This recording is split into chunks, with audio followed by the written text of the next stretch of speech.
Welcome in, everyone. Perfect timing. The stream is starting. The traitor-in-chief, Donald Trump, is set to walk into the House of Representatives very shortly. The Supreme Court just entered, meaning I think Trump's cabinet is next. Stephanie, good to see you. Reptile Z, good to see you. Michelle Johnson. Oh boy. I'm pretty sure by the end of this, okay, there we go. We have a good shot of House Democrats there, dressed in pink, it looks like. That might be the Women's Caucus, who held a press conference today, I believe, outside of the Capitol building. An ode to the pink protests during Trump 1.0. Whew.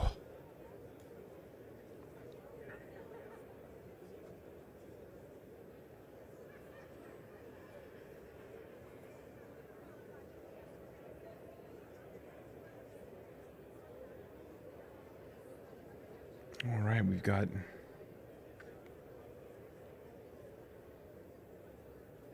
Ted Lieu, Neguse. I see Jasmine Crockett there. One of the Castro brothers. Wasserman Schultz. Democratic leadership seated there on the front. Right there, there's Hakeem Jeffries. Well, the point of this speech is will be for Donald Trump to try to troll and try to irritate the liberal consensus in the country. Grant, I totally understand. Thank you for tuning in and commenting.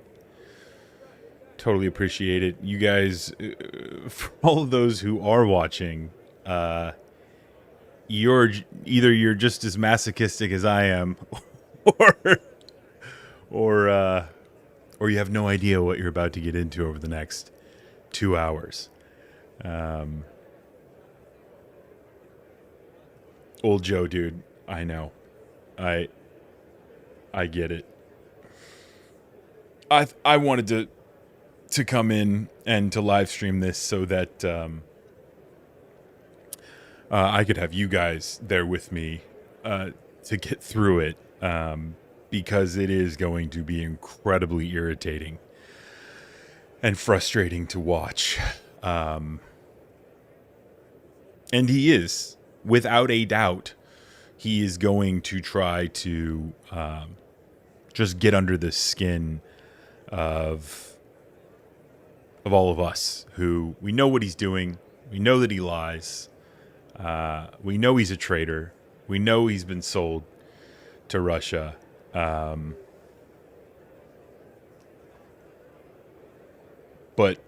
for Republicans, he is I think Jamie Raskin had a fantastic speech today that I'm going to upload either tonight or tomorrow morning.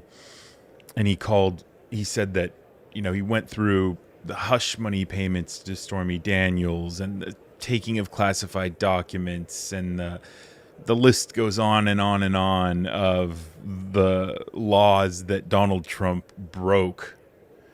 And then he described Republicans as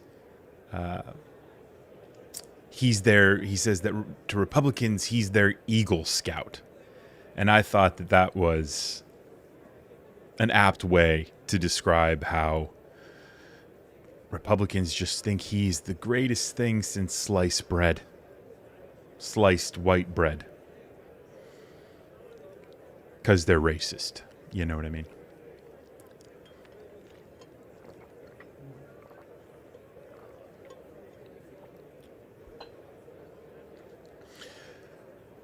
Oh, I was supposed to start this stream an hour ago, but nothing has happened.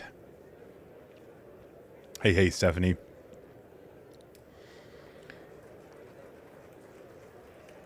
Oh, our first lady, everyone. Oh. So I'd like to know. Oh yeah, soak it all in, Melania. Soak it all in.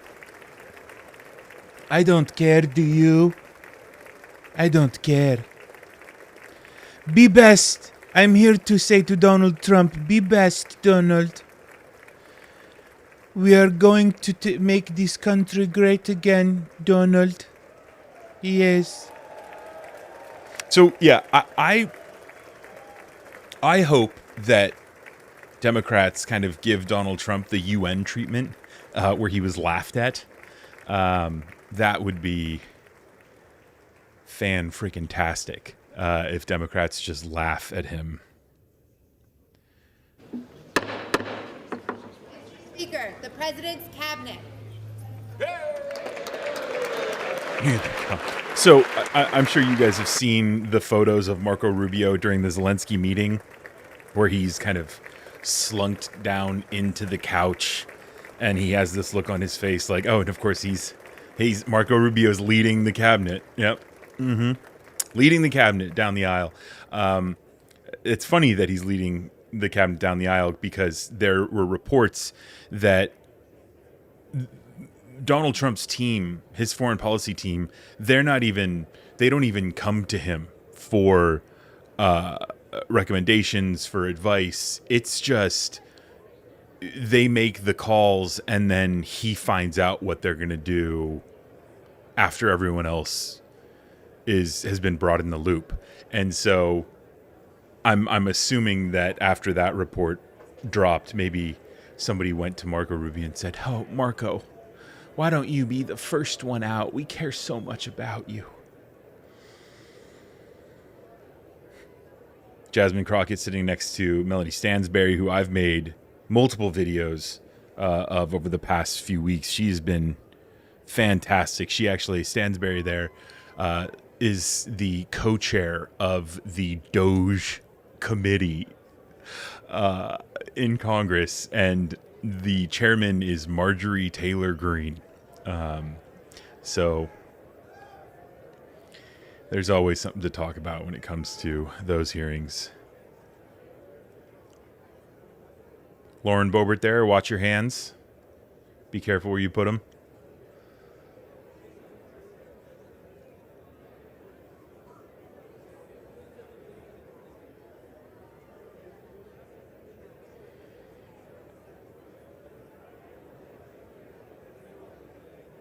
Yeah, you can really tell. I was watching J.D. Vance and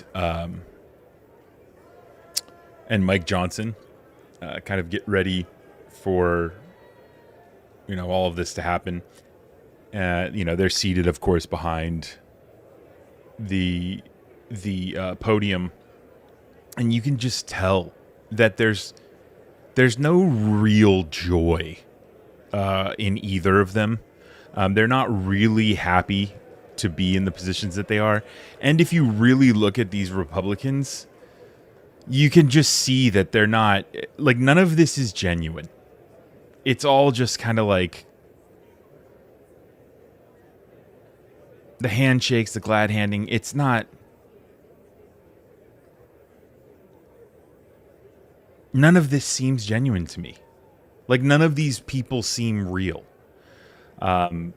But of course, that's what you get when you are a party that represents corporate interests and the billionaires.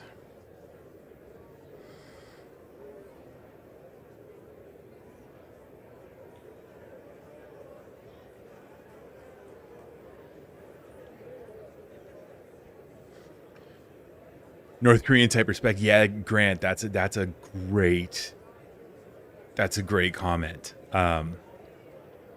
Yeah, that's it.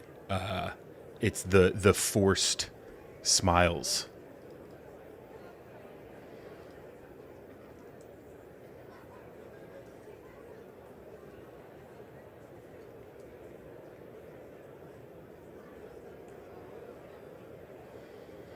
And it is. It's like,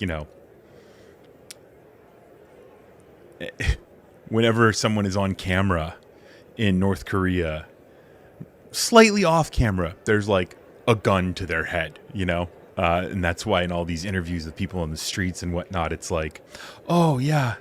Oh, Kim Jong-un. Oh, yeah, he's incredible. Oh, amazing, amazing, amazing leader. Because if you go against the leader in North Korea, you'll find yourself... Well, they don't really have too many tall buildings in North Korea, but they do in Russia. You'll find yourself slip sliding out of windows, to put it bluntly.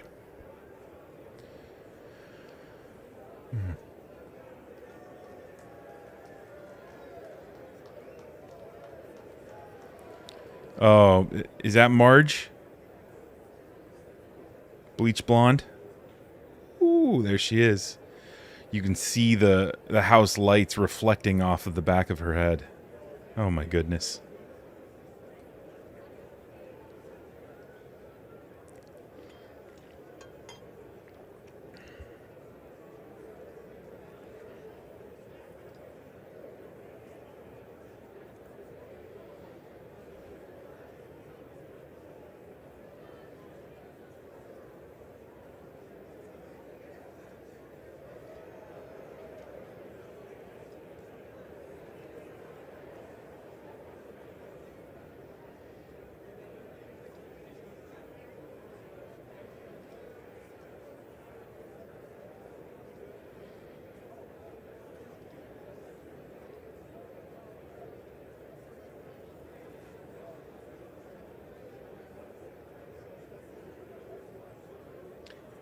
Yeah, so I am curious to see how Democrats respond to him.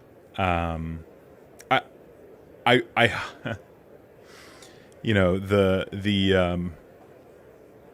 the sports fan in me says, oh, give him the old Marjorie Taylor Greene treatment. Yell liar at him, boo him, catcall him, hiss at him, laugh at him. But the, professional political commentator part of me says, well, let's show the country that we're serious about the issues and the problems that we're facing as a country. And let's show our disdain for him. Let's be very kind of solemn and serious in this moment. Let's not turn to the political games and cheap political points that we can score by interrupting his speech. I do think there's going to be a lot of groaning, though. A lot of eye rolling.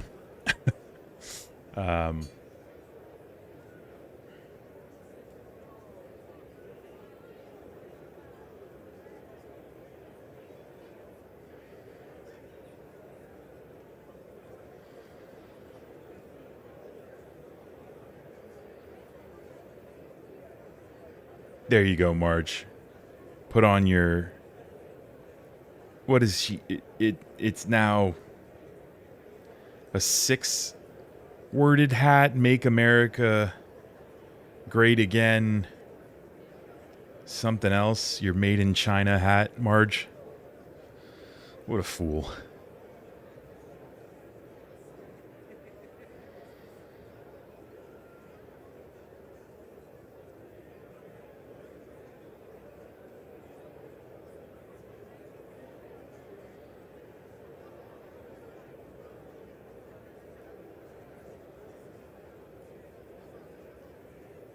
My goodness. Seeing the Joint Chiefs there and the fact that they're all white, gosh, the racism that seeps out of the crevices and the orifices of this disgusting administration is just sickening.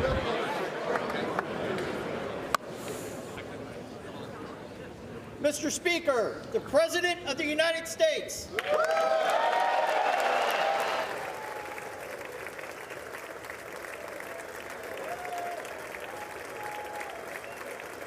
Elaine, good to hear from you. And yes, they are very weird.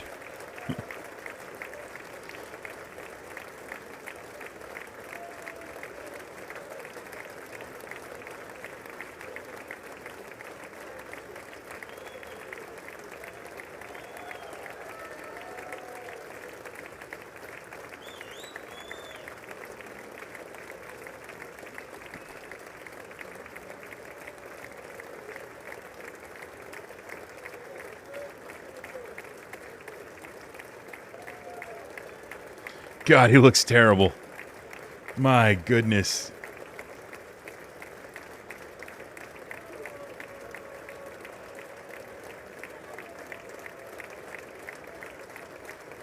Oh, Trump was right about everything.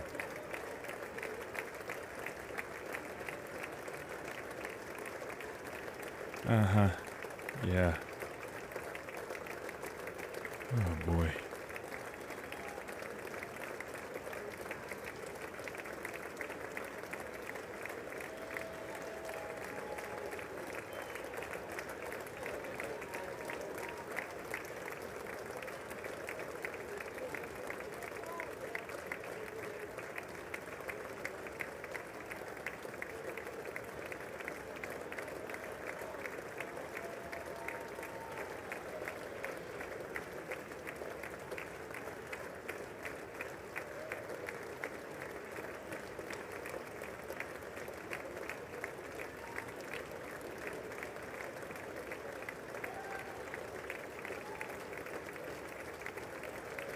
Oh, you look terrible, Donald. Oh, you look terrible.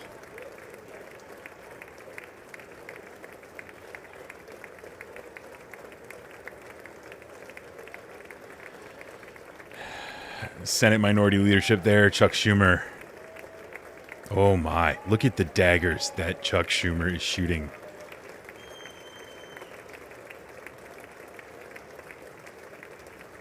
No, dude, you...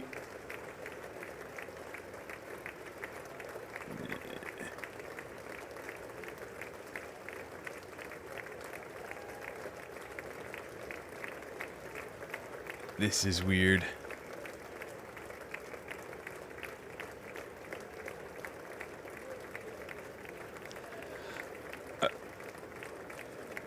I think this is very unusual for a president to handshake all the justices. If I'm not mistaken, I think presidents go out of their way to avoid seeming partial, but Donald Trump doesn't give a damn.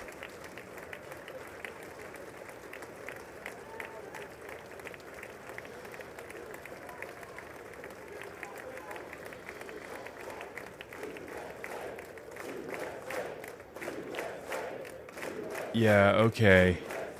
I'm amazed that they're not blasting the YMCA over the House speakers. Jesus, Donald. Oh, you clown. Oh, you are such a clown.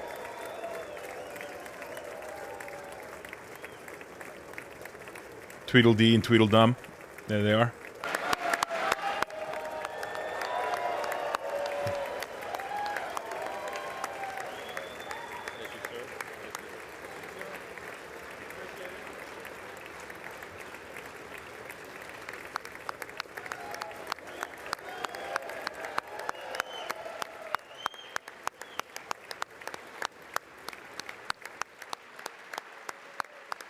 Disgusting.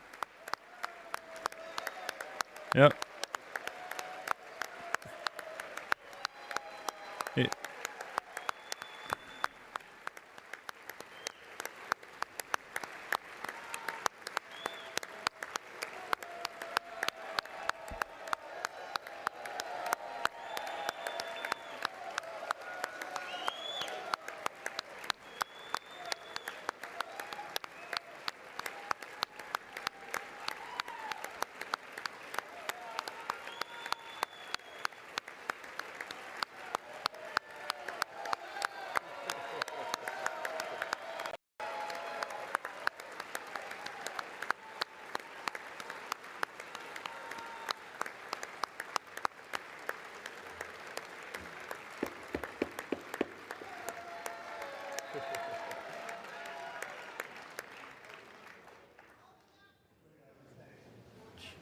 Speaker Johnson, Vice President Vance, the First Lady of the United States,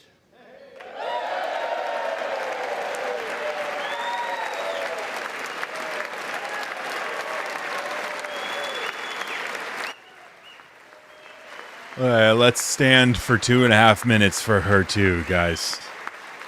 Yeah.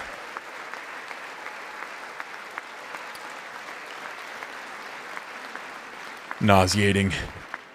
members of the United States Congress, thank you very much. And to my fellow citizens, America is back.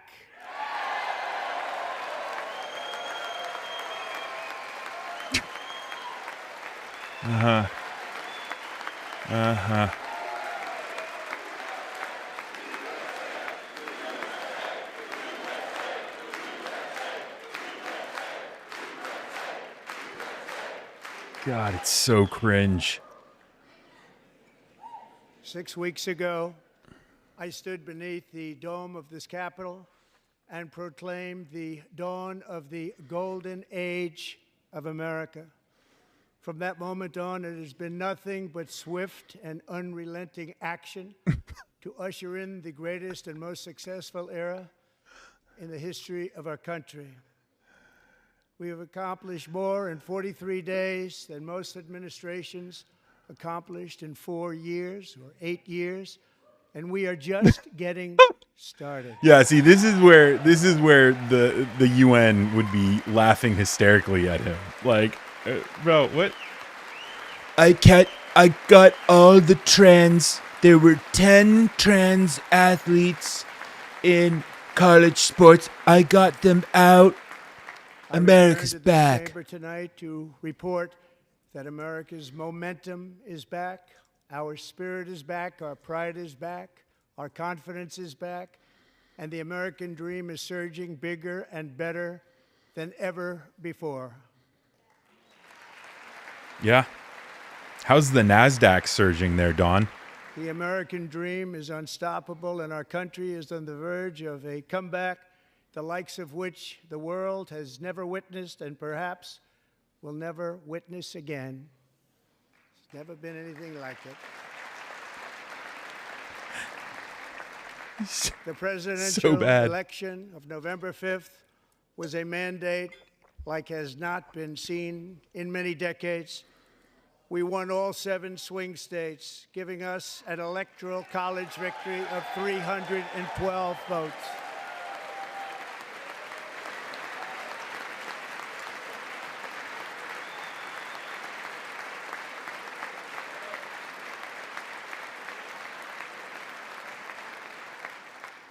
We won the popular vote by big numbers and won counties in our country.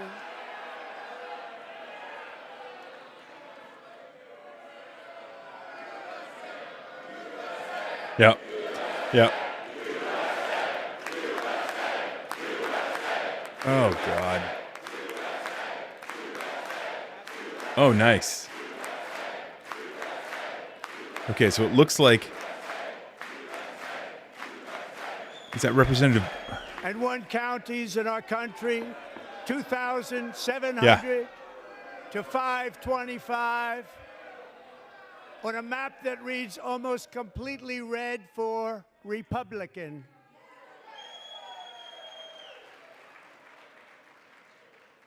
Now, for the first time in modern history, more Americans believe that our country is headed in the right direction than the wrong direction. In fact, it's an astonishing record, 27-point swing, the most ever.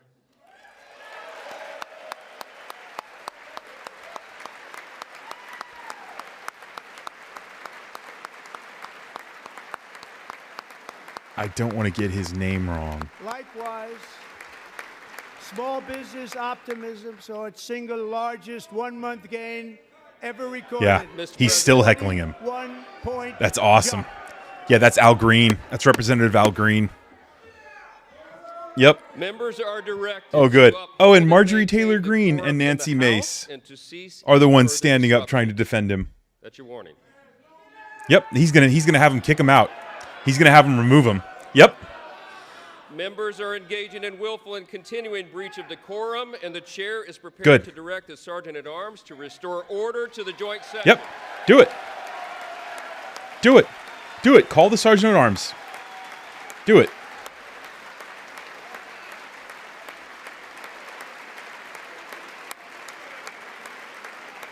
That's Al Green, who almost daily during Trump's first term spoke to the House of Representatives during the speeches hour, Green, take your seat. calling out Trump. Take your seat, sir. Take your seat. He has no mandate. He has no mandate. Finding that members continue to engage in willful and concerted disruption of proper decorum, the chair now directs the Sergeant-at-Arms to restore order.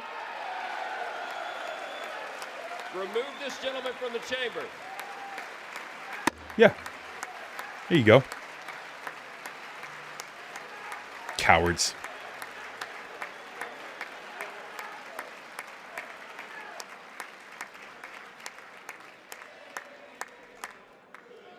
Ugh, disgusting. Disgusting.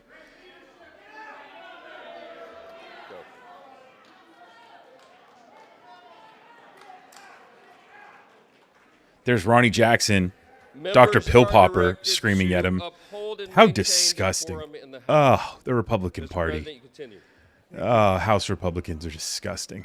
Over the past 6 weeks, I have signed nearly 100 executive orders and taken more than 400 executive actions, a record to restore common sense, safety, optimism, and wealth all across our wonderful land. The people elected me to do the job, and I'm doing it.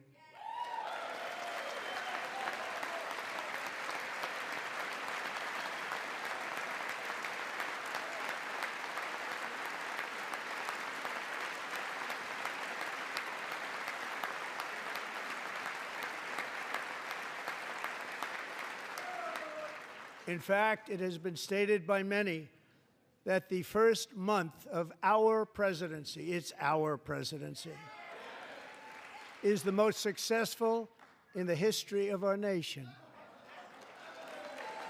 By many.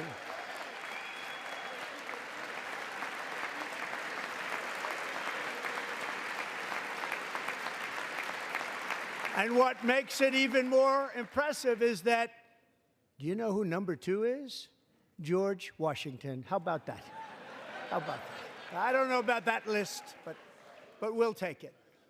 Within hours of taking the oath of office, I declared a national emergency on our southern border, and I deployed the U.S. military and Border Patrol to repel the invasion of our country. And what a job they've done. As a result, illegal border crossings last month were by far the lowest ever recorded, ever.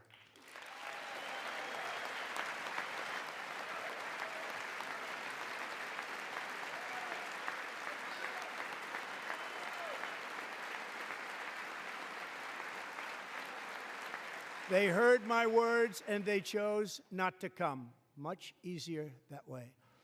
In comparison, under Joe Biden, the worst president in American history, there were hundreds of thousands of illegal crossings a month, and virtually all of them, including murderers, drug dealers, gang members, and people from mental institutions and insane asylums, were released into our country. Who would want to do that? This is my 5th such speech to Congress. And once again, I look at the Democrats in front of me, and I realize there is absolutely nothing I can say to make them happy or to make them stand or smile or applaud. Nothing I can do. I could find a cure to the most devastating disease, a disease that would wipe out entire nations, or announce the answers to the greatest economy in history, or the stoppage of crime to the lowest levels ever recorded. And these people sitting right here will not clap, will not stand, and certainly will not cheer for these astronomical achievements. They won't do it, no matter what. Five times I've been up here. It's very sad, and it just shouldn't be this way.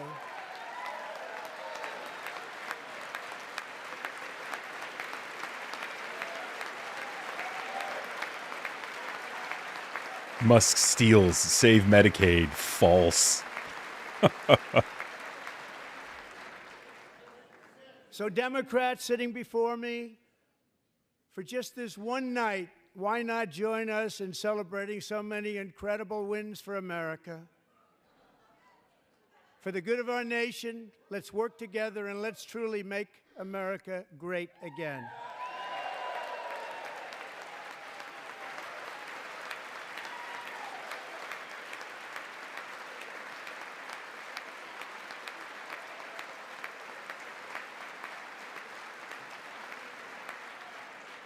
Every day, my administration is fighting to deliver the change America needs to bring a future that America deserves, and we're doing it. This is a time for big dreams and bold action. Upon taking office, I imposed an immediate freeze on all federal hiring, a freeze on all new federal regulations, and a freeze on all foreign aid.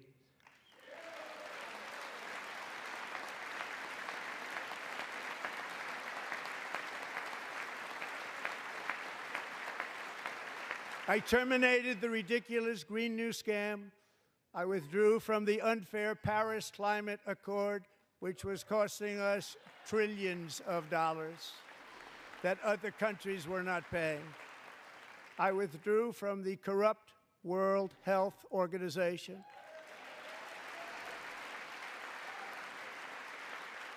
And I also withdrew from the anti-American UN Human Rights Council.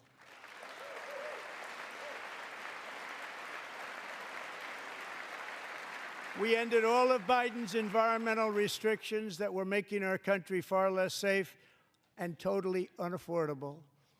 And importantly, we ended the last administration's insane electric vehicle mandate, saving our auto workers and companies from economic destruction.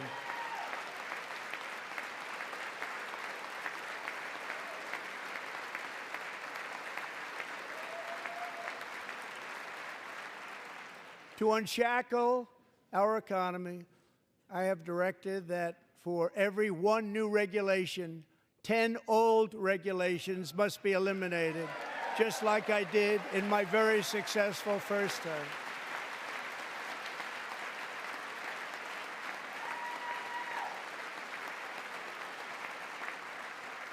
And in that first term, we set records on ending unnecessary rules and regulations like no other president had done before. We ordered all federal workers to return to the office.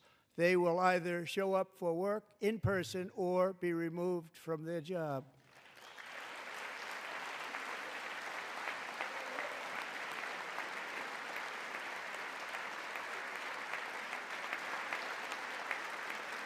And we have ended weaponized government where, as an example, a sitting president is allowed to viciously prosecute his political opponent, like me. How did that work out? Not too good. Not too good. I don't know, man. You're a felon. You're a 34-time convicted felon, buddy. So, you know. And I have stopped all government censorship and brought back free speech in America. It's back.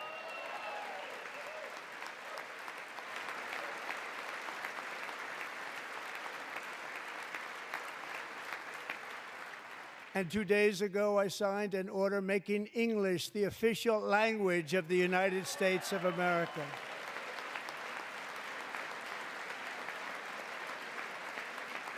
Cool, Don. Still waiting for something like tangible that you've done for the American economy. The Gulf of America. Such a clown. Such a clown. Who cares, Donald? And likewise, I renamed, for a great president, William McKinley, Mount McKinley again. It's all theater for this guy. It's all Beautiful theater. Alaska. It's all theater. He's such a reality We've TV ended show the host. tyranny of so-called diversity, equity, and inclusion policies all across the entire federal government and indeed the private sector and our military. And our country will be woke no longer. Woke no longer. We believe that whether you are a doctor, an accountant, a lawyer, or an air traffic controller, you should be hired and promoted based on skill and competence, not race or gender. Very important.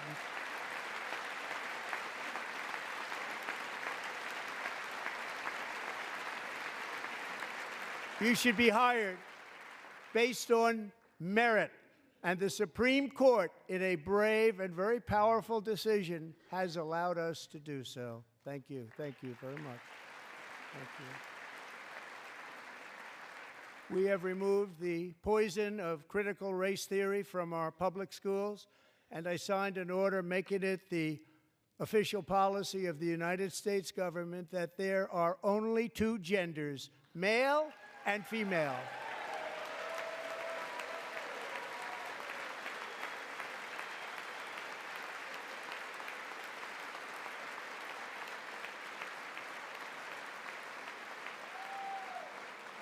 It's like a lot of the a couple of the Senate Democrats. Elizabeth Warren is on her phone. From playing in women's sports. Yeah, how about the price of eggs, Donald? How about the economy? 3 years ago, Peyton McNabb. Like, was an I feel all-star like Elon high Musk school athlete, one of the would best, he preparing might make for an a future appearance in and like college put on sports. like a jetpack But and when like her soar around the girls' room. volleyball match was Like he's invaded that by they're a just such He it's such a smashed circus. the ball so hard in Peyton's face, causing traumatic brain injury, partially paralyzing her right side, and ending her athletic career. It was a shot like she's never seen before. She's never seen anything like it. Peyton is here tonight in the gallery, and Peyton, from now on, schools will kick the men off the girls' team, or they will lose all federal funding.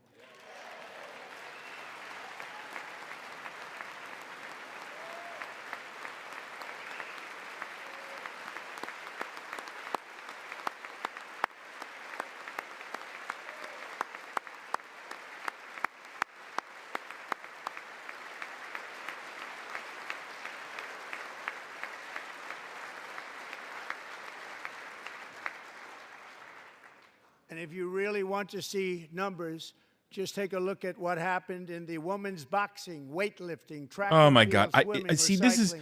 is what I The male knew was going to recently happen. finished a long-distance race. This is what I knew was going to happen. He's going to. Hey Lenny, how are you?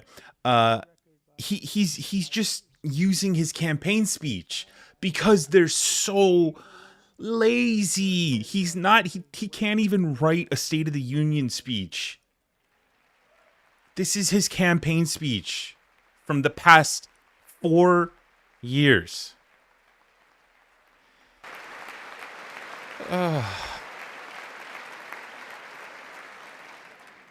What I have just described is only a small fraction of the common sense revolution that is now, because of us, sweeping the entire world.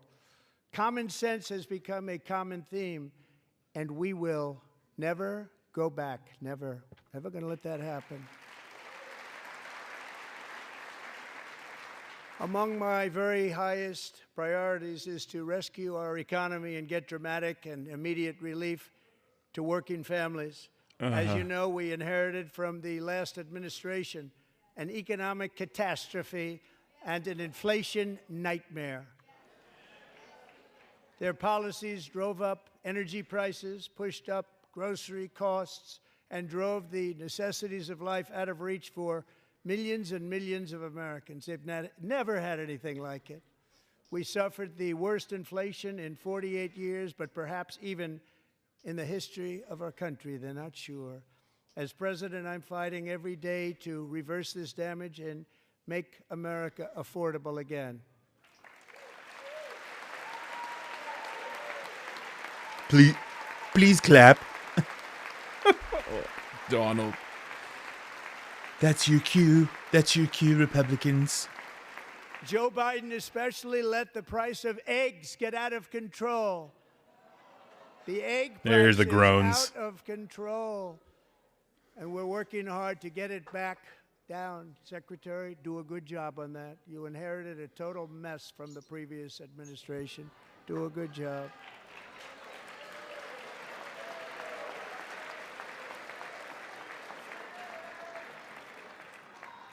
A major focus of our fight to defeat inflation is rapidly reducing the cost of energy. The previous administration cut the number of new oil and gas leases by 95%, slowed pipeline construction to a halt, and closed more than 100 power plants. We are opening up many of those power plants right now.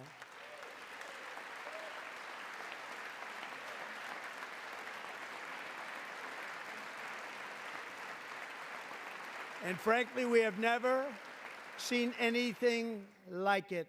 That's why on my first day in office, I declared a national energy emergency.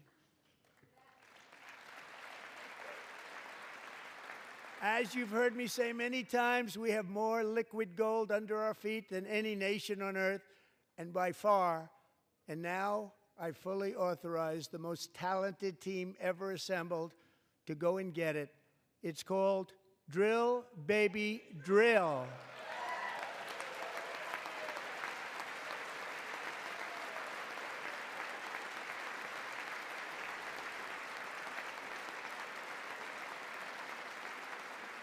My administration is also working on a gigantic natural gas pipeline in Alaska, among the largest in the world, where Japan, South Korea, and other nations want to be our partner with investments of trillions of dollars each. There's never been anything like that one.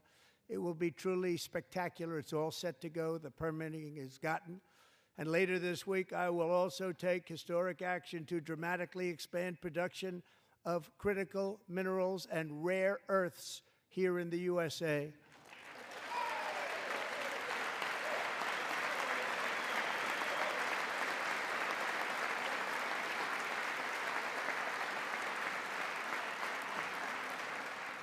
To further combat inflation, we will not only be reducing the cost of energy, but will be ending the flagrant waste of taxpayer dollars.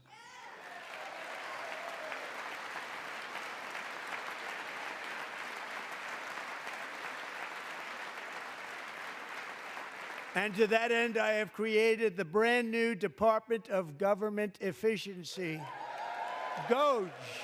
Perhaps you've heard of it. Perhaps.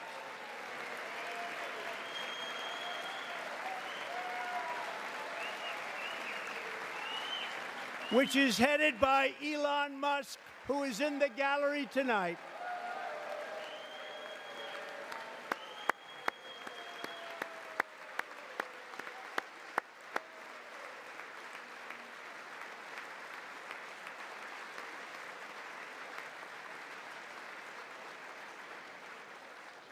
Thank you, Elon. He's working very hard. He didn't need this.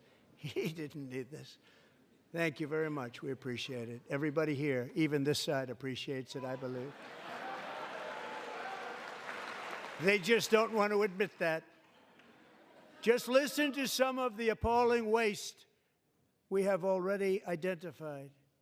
$22 billion from HHS to provide free housing and cars for illegal aliens.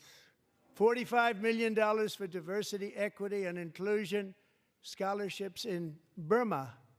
$40 million to improve the social and economic inclusion of sedentary migrants. Nobody knows what that is. $8 million to promote LGBTQI+ in the African nation of Lesotho, which nobody has ever heard of. $60 million for indigenous peoples and Afro-Colombian empowerment in Central America. $60 million. $8 million for making mice transgender. This is real. $32 million for a left-wing propaganda operation in Moldova. $10 million for male circumcision in Mozambique. $20 million for the Arab Sesame Street in the Middle East. It's a program. $20 million for a program. $1.9 billion to recently created Decarbonization of Homes Committee, headed up, and we know she's involved. Just at the last moment, the money was passed over by a woman named Stacey Abrams. Have you ever heard of her? A $3.5 million consulting contract for lavish fish monitoring. $1.5 million for voter confidence in Liberia. $14 million for social cohesion in Mali. $59 million for illegal alien hotel rooms in New York City. Okay, just really quick, while he just goes on and on with his lies. One thing, he's having a really tough time reading all of this, and he's kind of stopping and starting and stopping and starting because it's all new to him, right? This is the part that isn't the campaign speech. And another thing, you know, he made fun of that country saying that, oh, well, who's ever heard of that? And I mean, how just that represents just so clearly the ignorance of MAGA, right? It's just, if you don't know what it is, it must be ridiculous. It must be stupid. It must be DEI. It must be woke. If I don't know what it is, but guess what, guys? The world is a big place. Expand your horizons, MAGA. Expand your horizons. Headed up by Elon, and we appreciate it. We found hundreds of billions of dollars of fraud.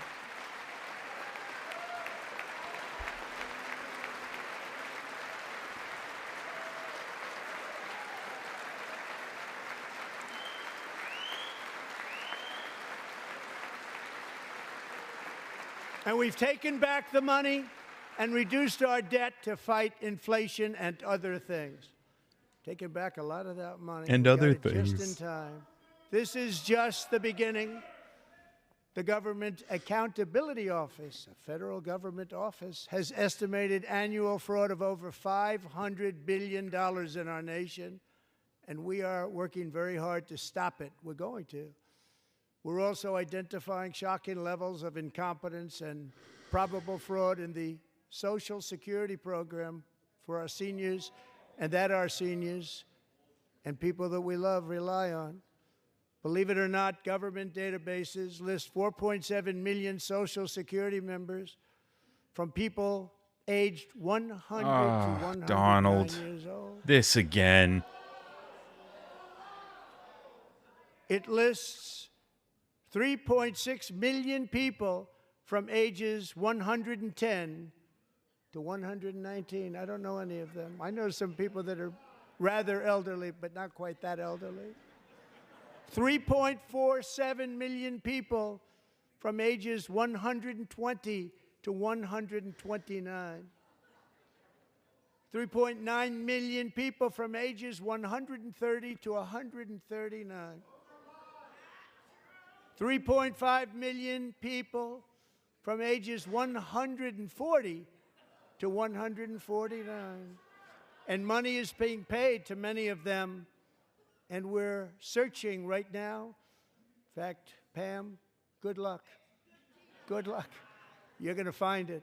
But a lot of money is paid out to people because it just keeps getting paid, and nobody does, and it really hurts Social Security and hurts our country. 1.3 million people from ages 150 to 159, and over 130,000 people, according to the Social Security databases, are age over 160 years old.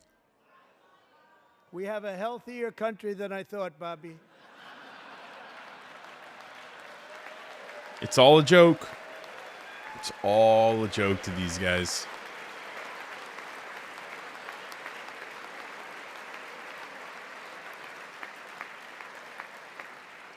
Including, to finish, 1,039 people between the ages of 220 and 229, one person between the age of 240 and 249, and one person is listed at 360 years of age. More than 100 years. More than 100 years older than our country. But we're going to find out where that money's going, and it's not going to be pretty. By slashing all of the fraud, waste, and theft we can find, we will defeat inflation, bring down mortgage rates, lower car payments and grocery prices, protect our seniors, and put more money in the pockets of American families.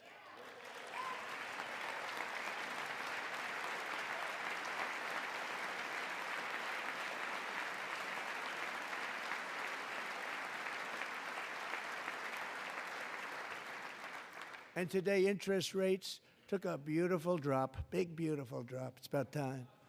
And in the near future, I want to do what has not been done in 24 years, balance the federal budget. We're going to balance it.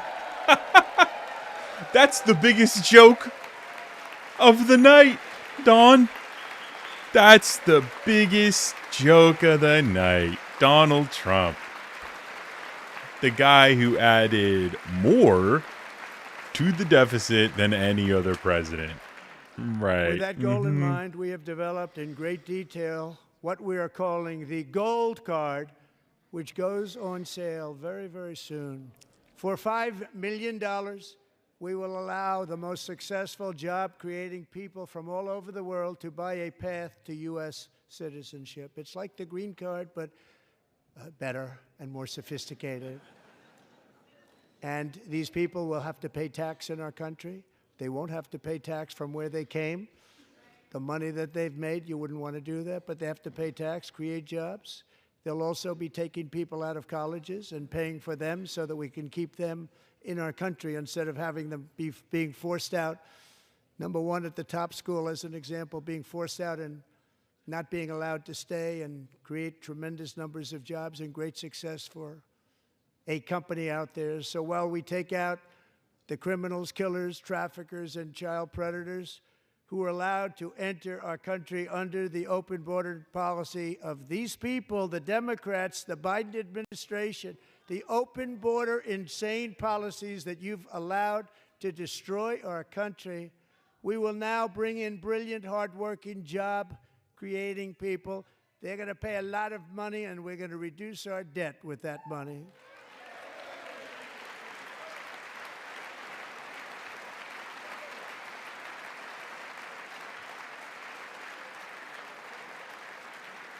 Americans have given us a mandate for bold and profound change.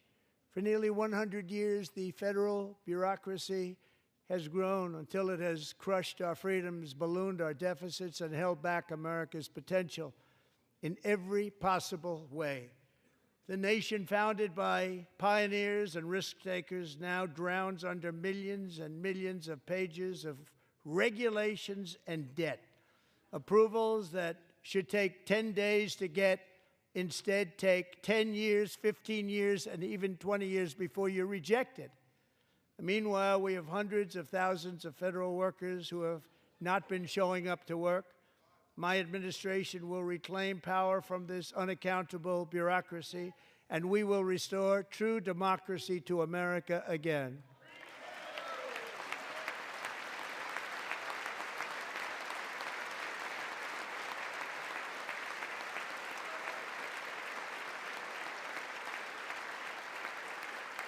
And any federal bureaucrat who resists this change will be removed from office immediately.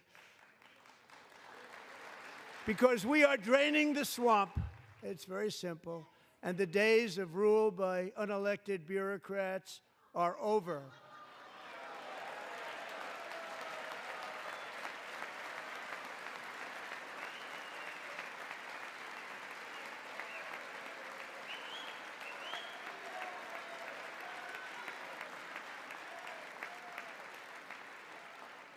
And the next phase of our plan to deliver the greatest economy in history is for this Congress to pass tax cuts for everybody. They're in there. They're waiting for you to vote.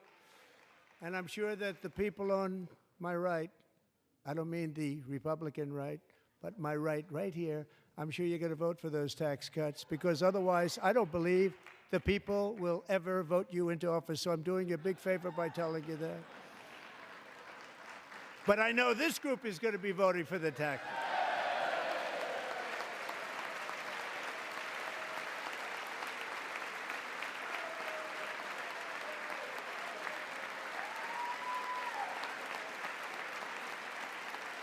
Thank you. It's a very, very big part of our plan. We had tremendous success in our first term with it. A very big part of our plan. We're seeking permanent income tax cuts all across the board. And to get urgently needed relief to Americans hit especially hard by inflation, I'm calling for no tax on tips, no tax on overtime, and no tax on Social Security benefits for our great seniors. It's the campaign speech.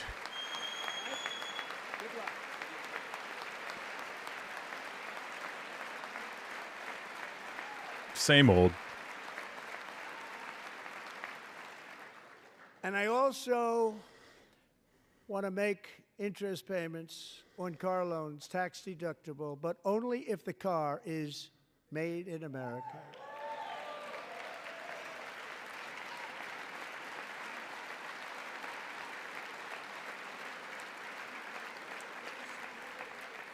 And by the way, we're going to have growth in the auto industry like nobody's ever seen. Plants are opening up all over the place. Deals are being made. Never seen. That's a combination of the election win and tariffs. It's a beautiful word, isn't it? That, along with our other policies, will allow our auto industry to absolutely boom. It's going to boom. Spoke to the majors today, all three, the top people, and they're so excited. In fact, already numerous car companies have announced that they will be building massive automobile plants in America, with Honda just announcing a new plant in Indiana, one of the largest anywhere in the world.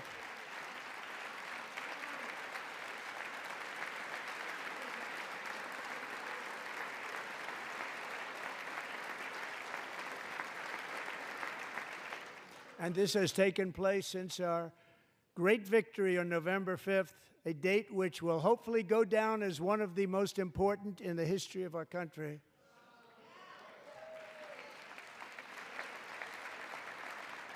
In addition, as part of our tax cuts, we want to cut taxes on domestic production and all manufacturing. And just as we did before, we will provide 100% expensing. It will be retroactive to January 20th, 2025. And it was one of the main reasons why our tax cuts were so successful in our first term, giving us the most successful economy in the history of our country. First term. We had a great first term. Yeah, let's talk about that first term, Donald. If you don't make How your did you product leave in the America, country? however, under the Trump administration, you will pay a tariff, and in some cases, a rather large one. Other countries have used tariffs against us for decades, and now it's our turn to start using them against those other countries. On average, the European Union, China, Brazil, India, and countless other nations charge us tremendously higher tariffs than we charge them. It's very unfair. India charges us auto tariffs higher than 100%.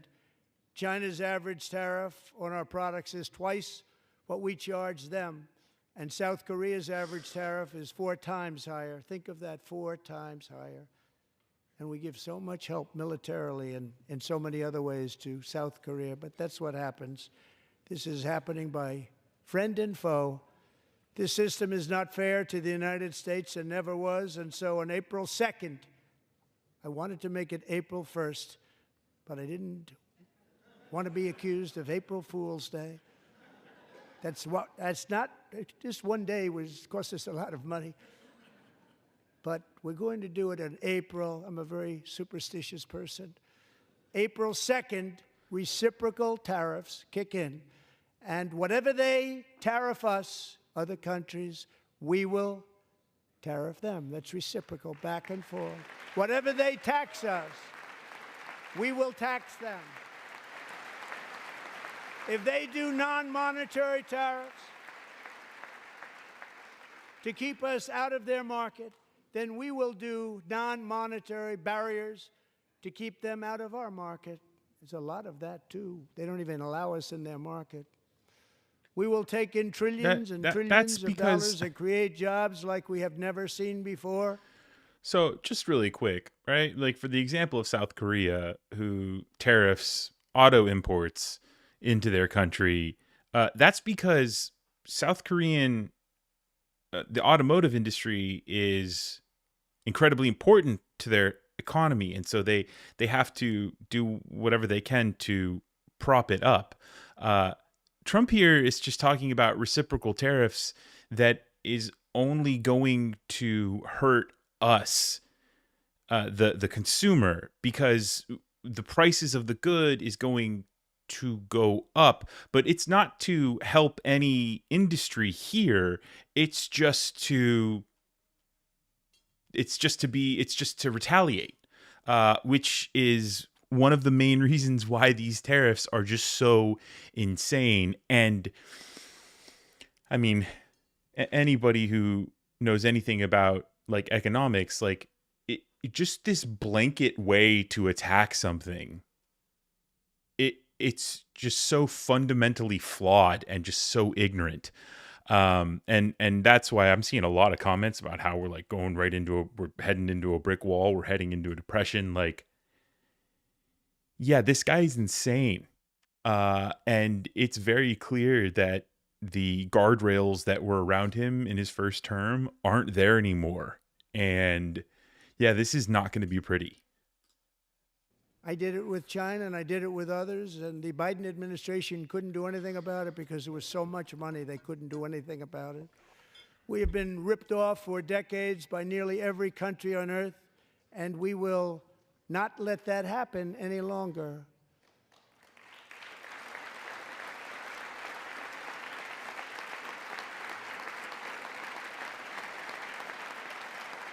Much has been said over the last 3 months about Mexico and Canada, but we have very large deficits with both of them. But even more importantly, they've allowed fentanyl to come into our country at levels never seen before, killing hundreds of thousands of our citizens and many very young, beautiful people, destroying families. Nobody's ever seen anything like it. They are, in effect, receiving subsidies of hundreds of billions of dollars. We pay subsidies to Canada and to Mexico of hundreds of billions of dollars, and the United States will not be doing that any longer. We're not going to do it any longer.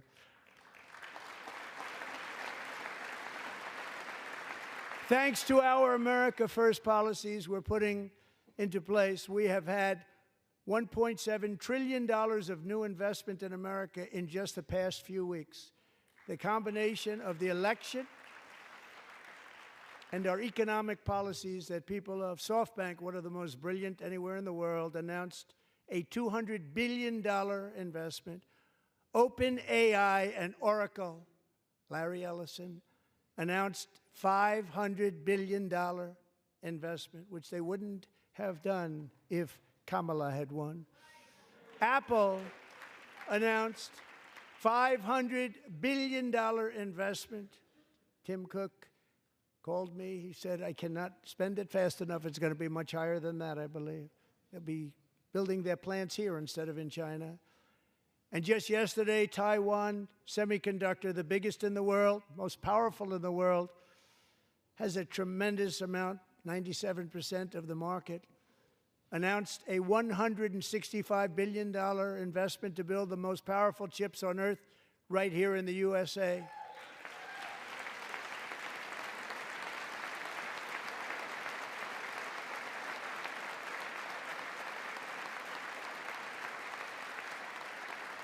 And we're not giving them any money. Your CHIPS Act is a horrible, horrible thing. We give hundreds of billions of dollars, and it doesn't mean a thing. They take our money and they don't spend it. All that meant to them, we're giving them no money. All that was important to them was they didn't want to pay the tariffs, so they came and they're building, and many other companies are coming. We don't have to give them money.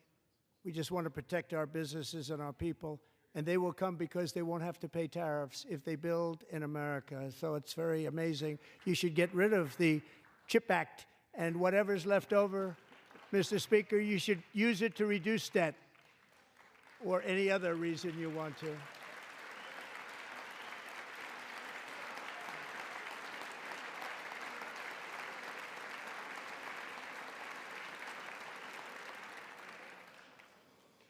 Our new trade policy will also be great for the American farmer. I love the farmer. Who will now be selling into our home market, the USA, because nobody is going to be able to compete with you. Because there's goods that come in from other countries and companies. They're really in a bad position in so many different ways. They're uninspected. They may be very dirty and disgusting, and they come in and they pour in, and they hurt our American farmers. The tariffs will go on agricultural product coming into America, and our farmers, starting on April 2nd, it may be a little bit of an adjustment period. We had that before when I made the deal with China, $50 billion of purchases, and I said, just bear with me, and they did. They did. Probably have to bear with me again, and this will be even better. That was great.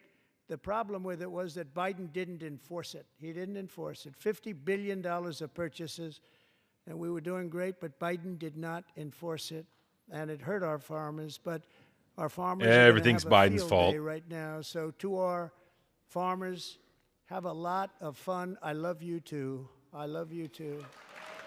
It's all going to happen. That's weird.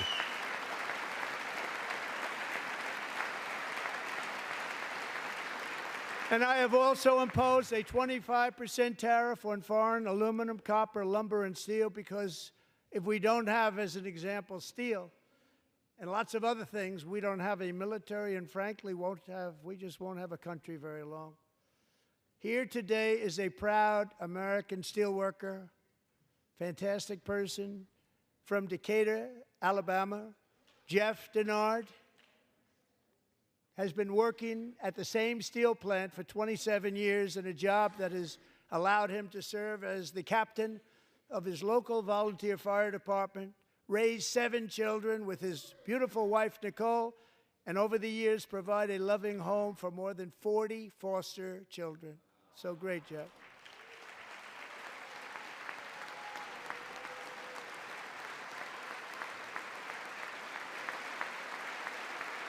Thank you, Jeff.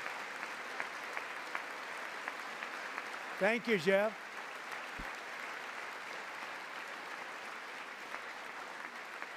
Stories like Jeff's remind us that tariffs are not just about protecting American jobs.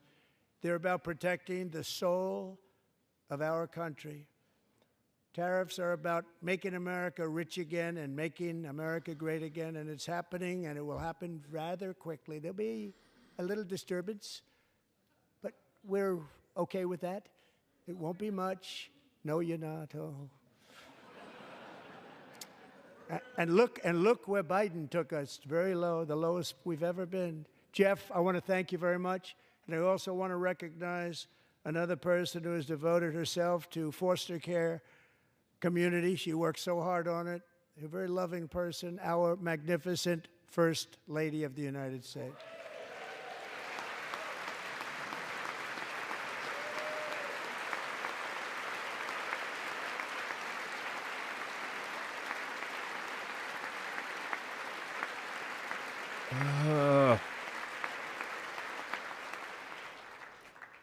Melania's work has yielded incredible results, helping prepare our nation's future leaders as they enter the workforce. Our First Lady is joined by 2 impressive young women, very impressive. Haley Ferguson, who benefited from the First Lady's Fostering the Future initiative and is poised to complete her education and become a teacher. And Elliston Berry, who became a victim of an illicit deepfake image produced by a peer. With Elliston's help, the Senate just passed the Take It Down Act. And this is so important. Thank you very much, John. John Thune, thank you. Stand up, John. Thank you, John.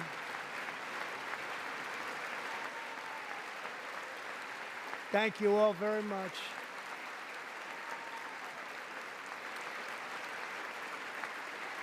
Thank you. And thank you to John Thune and the Senate. Great job. To criminalize the publication of such images online is terrible, terrible thing.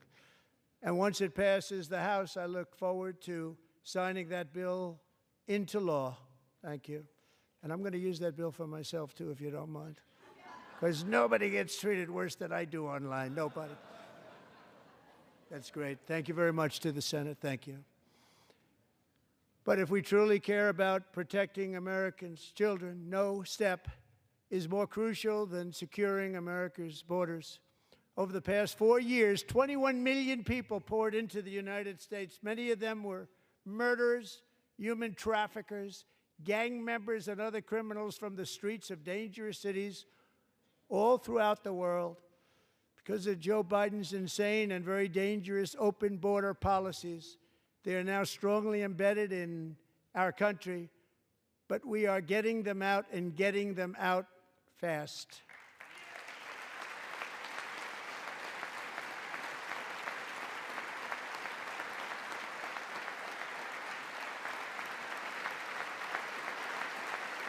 And I want to thank Tom Homan and Christy. I want to thank you and Paul of Border Patrol.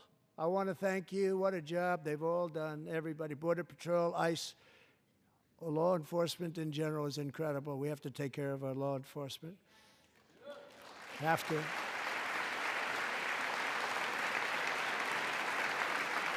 Last year,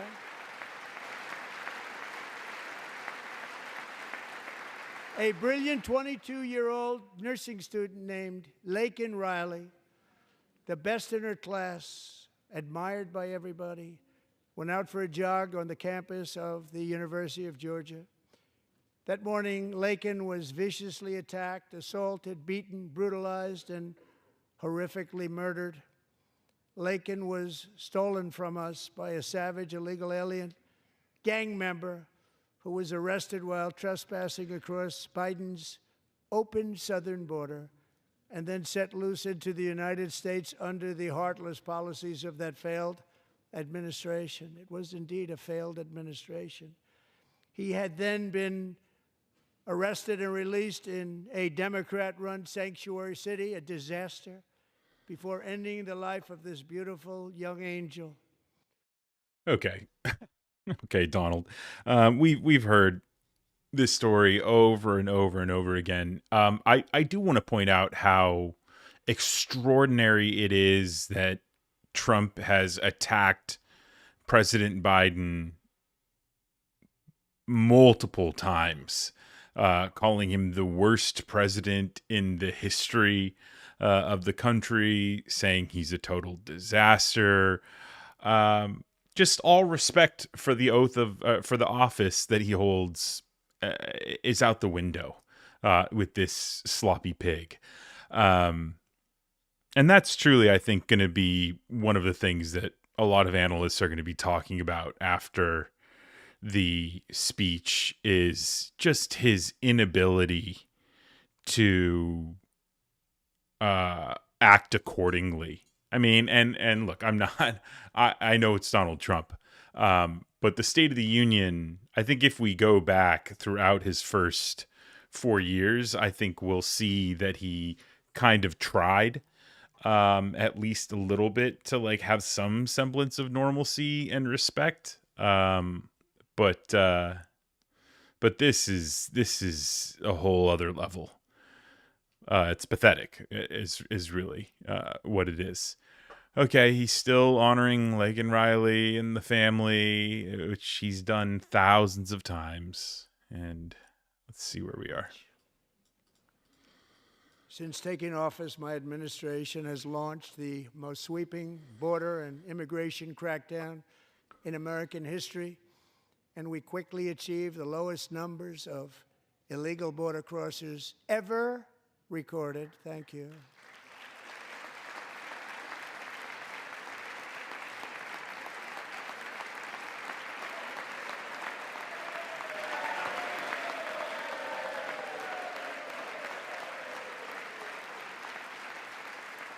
The media and our friends in the Democrat Party kept saying we needed new legislation. We must have legislation to secure the border. But it turned out that all we really needed was a new president.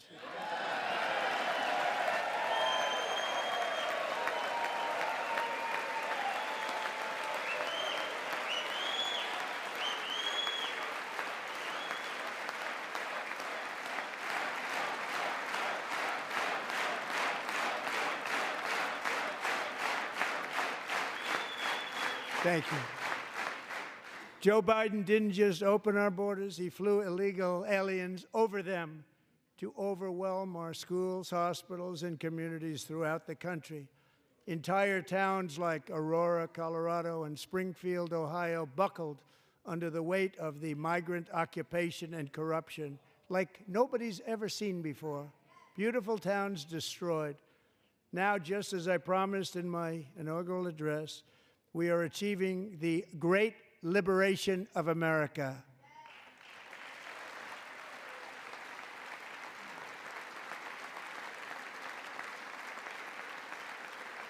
But there still is much work to be done. Here tonight is a woman I have gotten to know, Alexis Nungari from Houston. Wonderful woman. Last June, Alexis's 12-year-old daughter, her precious Jocelyn, walked to a nearby convenience store. She was kidnapped, tied up, assaulted for 2 hours under a bridge, and horrifically murdered. Arrested and charged with this heinous crime are 2 illegal alien monsters from Venezuela, released into America by the last administration through their ridiculous open border. The death of this beautiful 12-year-old girl and the agony of her mother and family touched our entire nation greatly. Alexis, I promised that we would always remember your daughter, your magnificent daughter, and earlier tonight I signed an order keeping my word to you. One thing I have learned about Jocelyn is that she loved animals so much. She loved nature. Across Galveston Bay, from where Jocelyn lived in Houston, you will find a magnificent national wildlife refuge, a pristine, peaceful, 34,000-acre sanctuary for all of God's creatures on the edge of the Gulf of America. Alexis, moments ago, I formally renamed that refuge in loving memory of your beautiful daughter, Jocelyn. So, Mr. Vice President, if you would, may I have the order?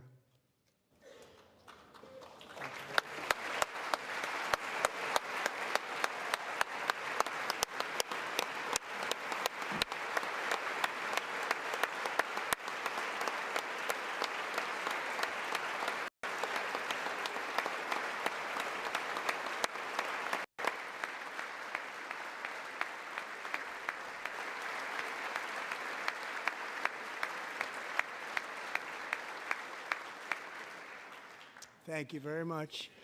All 3 savages charged with Jocelyn and Lakin's murders were members of the Venezuelan prison gang, the toughest gang, they say, in the world, known as Tren de Aragua. 2 weeks ago, I officially designated this gang, along with MS-13 and the bloodthirsty Mexican drug cartels, as foreign terrorist organizations.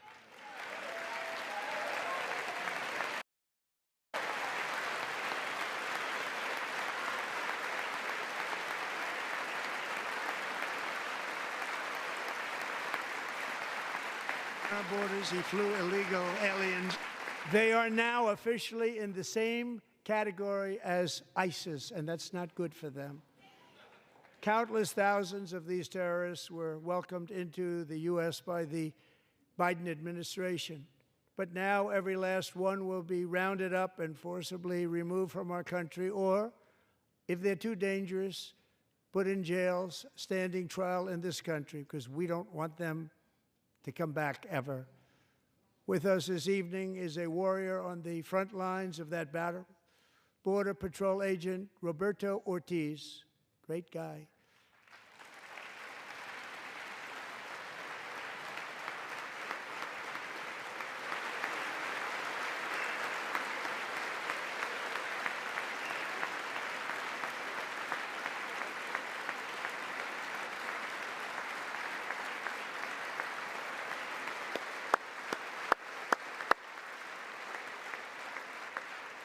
In January, Roberto and another agent were patrolling by the Rio Grande near an area known as Cartel Island. Doesn't sound too nice to me.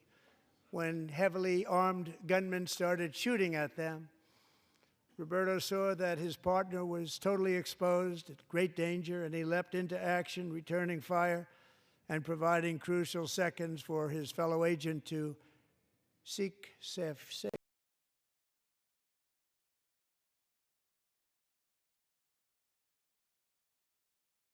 Good. Agent Ortiz, we salute you for your great courage and for your line of fire that you took and for the bravery that you showed. We honor you, and we will always honor you. Thank you, Roberto, very much.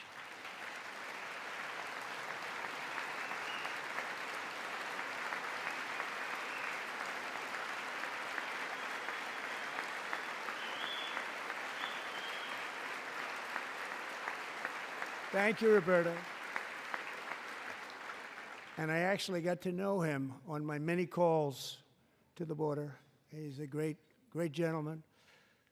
The territory to the immediate south of our border is now dominated entirely by criminal cartels that murder, rape, torture, and exercise total control. They have total control over a whole nation, posing a grave threat to our national security. The cartels are waging war in America, and it's time for America to wage war on the cartels, which we are doing.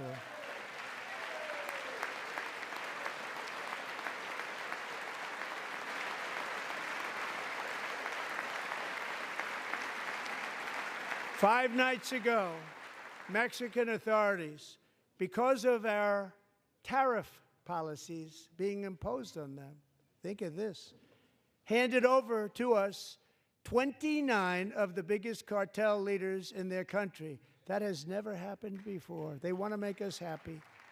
First time ever. But we need Mexico and Canada to do much more than they've done, and they have to stop the fentanyl and drugs pouring into the USA. They're going to stop it. I have sent Congress a detailed funding request laying out exactly how we will eliminate these threats to protect our homeland and complete the largest deportation operation in American history, larger even than current record holder, President Dwight D. Eisenhower, a moderate man, but someone who believed very strongly in borders.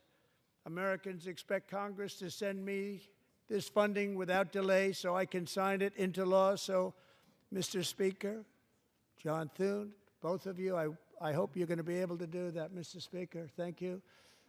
Mr. Leader, thank you. Thank you very much. And let's get it to me. I'll sign it so fast, you won't even believe it.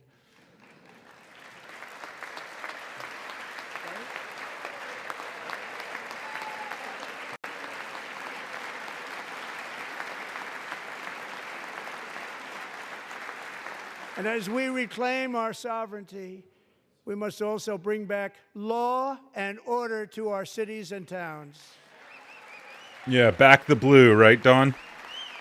As you stand inside the building that you tried to attack. In recent years, that resulted in multiple deaths of police officers who guarded that building. By radical let's listen to you lecture us. Many jurisdictions virtually ceased enforcing the law against dangerous repeat offenders while weaponizing law enforcement against political opponents like me.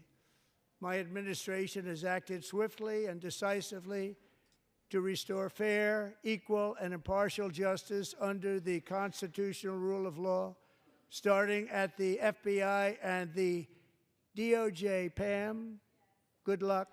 Cash, wherever you may be, good luck. Good luck. Pam Bond. Good luck. So important. Going to do a great job. Cash, thank you. Thank you, Cash. Clown. That's a clown right there. That's a clown right there if you've ever seen one, folks. They've already started very strong. They're going to do a fantastic job. You're going to be very proud of them. We're also once again giving our police officers the support, protection, and respect they so dearly deserve. They have to get it. They have such a hard, dangerous job, but we're going to make it less dangerous. The problem is the bad guys don't respect the law, but they're starting to respect it, and they soon will respect it. This also includes our great fire departments throughout the country. Our firemen and women are unbelievable people, and we'll never forget them. And besides that, they voted for me in record numbers, so I have no choice.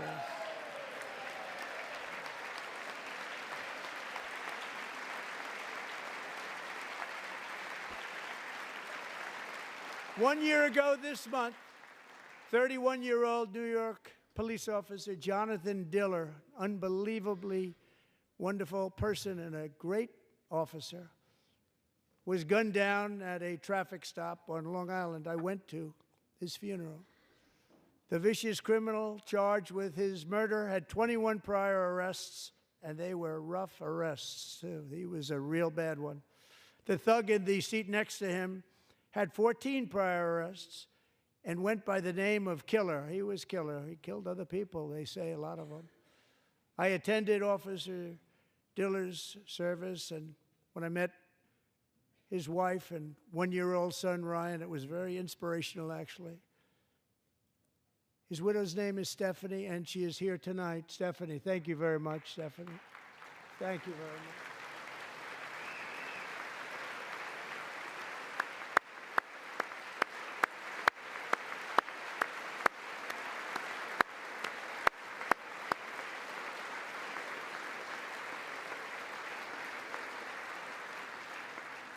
Stephanie, we're going to make sure that Ryan knows his dad was a true hero, New York's finest, and we're going to get these cold-blooded killers and repeat offenders off our streets, and we're going to do it fast. Got to stop it. They get out with 28 arrests. They push people into subway trains. They hit people over the head, back of the head with baseball bats. We got to get them out of here. I've already signed an executive order requiring a mandatory death penalty for anyone who murders a police officer, and tonight I'm asking Congress to pass that policy into permanent law.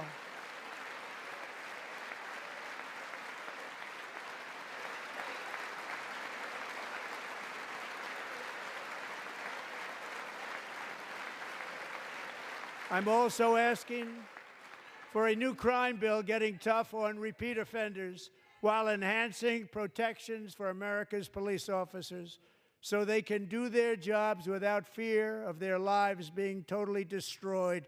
They don't want to be killed. We're not going to let them be killed.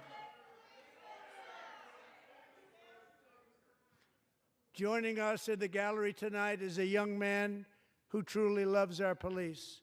His name is DJ Daniel. He is 13 years old, and he has always dreamed of becoming a police officer.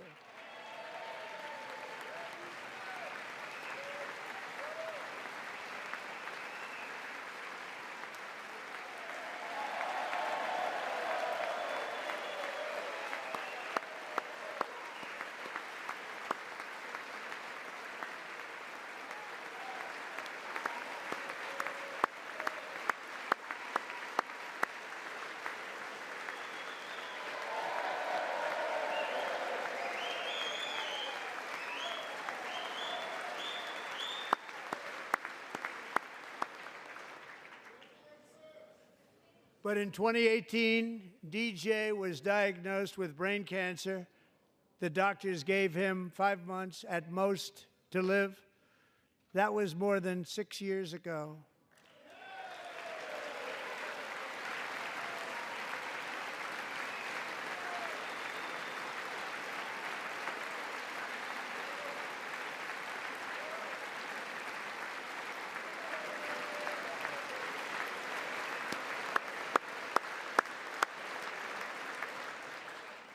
Since that time, DJ and his dad have been on a quest to make his dream come true, and DJ has been sworn in as an honorary law enforcement officer, actually a number of times. The police love him, the police departments love him.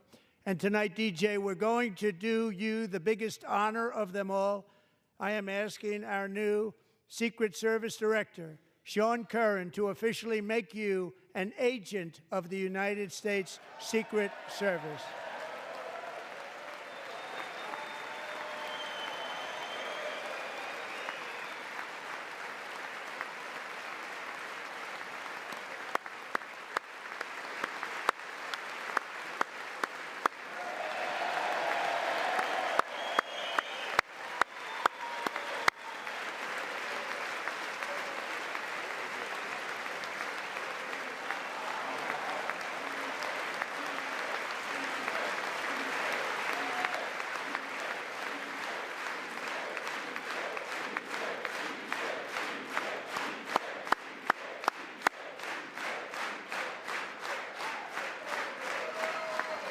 Thank you, DJ.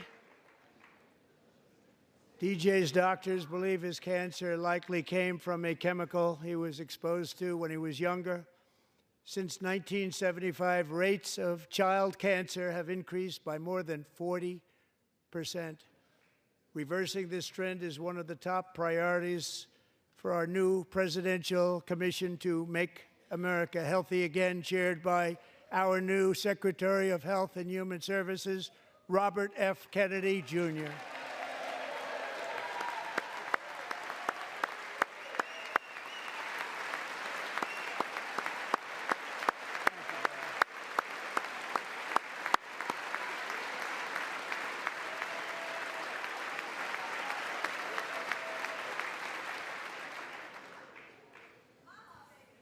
With the name Kennedy, you would have thought everybody over here would have been cheering. How quickly they forget. Our goal is to get toxins out of our environment, poisons out of our food supply, and keep our children healthy and strong. As an example, not long ago, and you can't even believe these numbers, 1 in 10,000 children had autism, 1 in 10,000. And now it's 1 in 36. There's something wrong. 1 in 36. Think of that. So we're going to find out what it is, and there's nobody better than Bobby and all of the people that are working with you. You have the best to figure out what is going on. Okay, Bobby? Good luck. It's a very important job. Thank you. Go get him.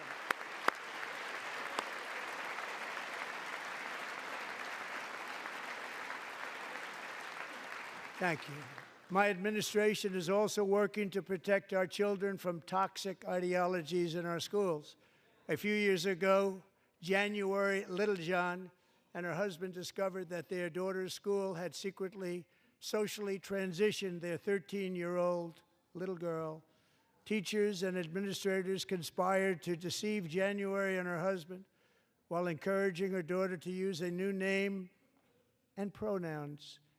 They, them pronoun, actually, all without telling January, who is here tonight and is now a courageous advocate against this form of child abuse. January, thank you.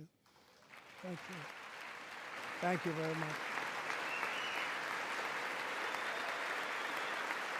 Thank you. Yeah, January, you're fighting the good fight. If teachers had to... Thank you.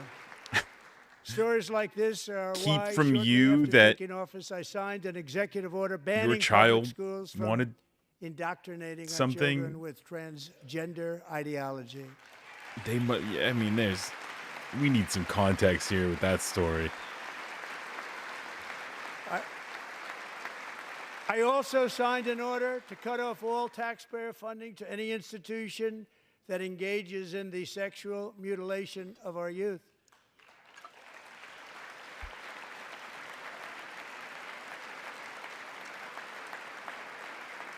And now I want Congress to pass a bill permanently banning and criminalizing sex changes on children and forever ending the lie that any child is trapped in the wrong body. This is a big lie.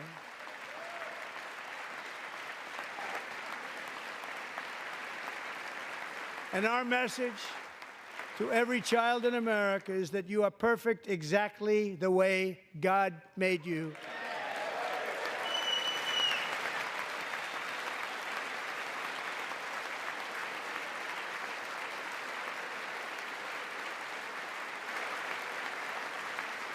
Because we're getting wokeness out of our schools and out of our military, and it's already out, and it's out of our society. We don't want it. Wokeness is trouble. Wokeness is bad. It's gone. It's gone. And we feel so much better for it, don't we? Don't we feel better? Our service members won't be activists and ideologues. They will be fighters and warriors. They will fight for our country. And Pete, congratulations. Secretary of Defense, congratulations.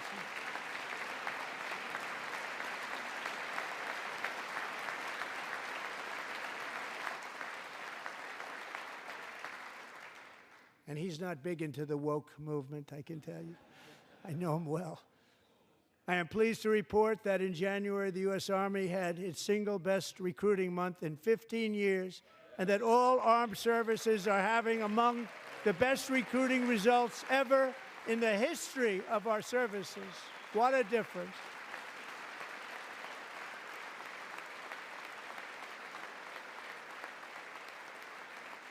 And you know, it was just a few months ago where the results were exactly the opposite. We couldn't recruit anywhere. We couldn't recruit. Now we're having the best results just about that we've ever had. What a tremendous turnaround. It's really a beautiful thing to see. People love our country again. It's very simple. They love our country, and they love being in our military again. So it's a great thing, and thank you very much. Great job. Thank you.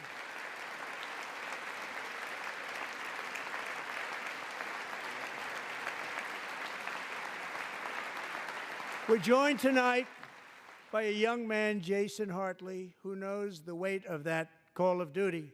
Jason's father, grandfather, and great-grandfather all wore the uniform. Jason tragically lost his dad, who was also a Los Angeles County Sheriff's deputy when he was just a boy, and now he wants to carry on the family legacy of service. Jason is a senior in high school, a six-letter varsity athlete, a really good athlete, they say, a brilliant student with a 4.46, that's good, GPA.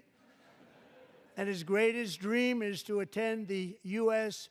Military Academy at West Point.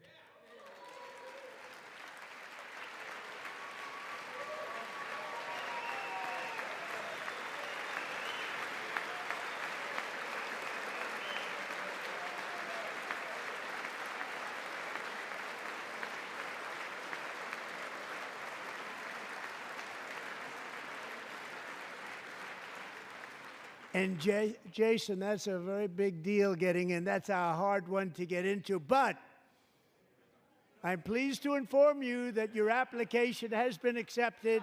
You will soon be joining the Corps of Cadets.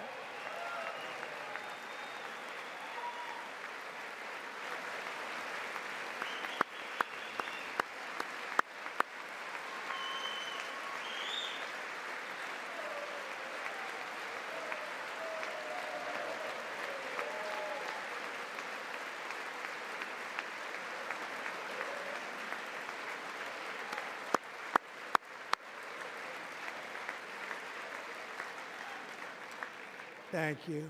Jason, you're going to be on the long gray line, Jason.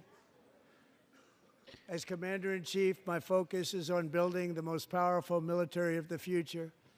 As a first step, I'm asking Congress to fund a state-of-the-art Golden Dome missile defense shield to protect our homeland, all made in the USA.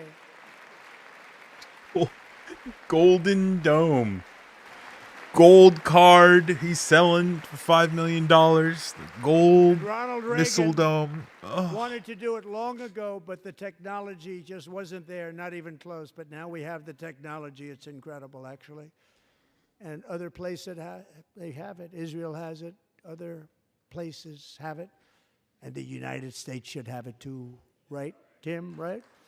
They should have it too. So I want to thank you. But it's a very, very important. This is a very dangerous world. We should have it. We want to be protected, and we're going to protect our citizens like never before. To boost our defense industrial base, we are also going to resurrect the American shipbuilding industry, including commercial shipbuilding and military shipbuilding.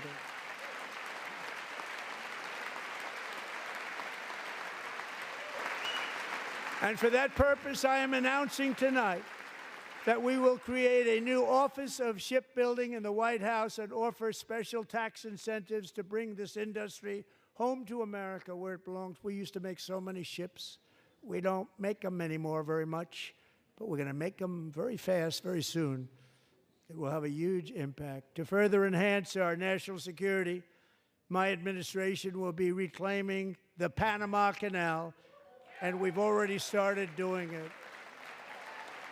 All right, Donald, you got to wrap this up, buddy. You can feel the Just today, people in the room American are just company tired. Announced they are He's so buying both boring. ports around the Panama Canal and lots of other things having to do with the Panama Canal and a couple of other canals. The Panama Canal was built by Americans for Americans, not for others, but others could use it. It was built at tremendous cost of American The hell blood are you and talking treasure. about? 38,000 workers died building the Panama Canal. They died of malaria. They died of snake bites and mosquitoes. Not a nice place to work. They paid them very highly to go there, knowing there was a 25% chance that they would die. The most expensive project also that was ever built in our country's history, if you bring it up to modern day costs. It was given away by the Carter administration for $1, but that agreement has been violated very severely. We didn't give it to China. We gave it to Panama, and we're taking it back.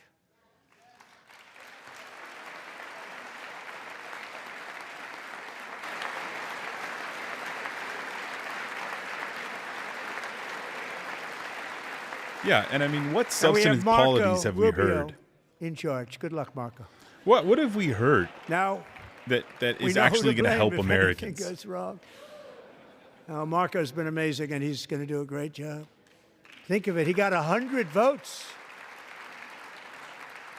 You know, he was approved with actually 99, but the 100th was this gentleman, and I feel very certain. So let's assume he got 100 votes. And I'm either very, very happy about that or I'm very concerned about it.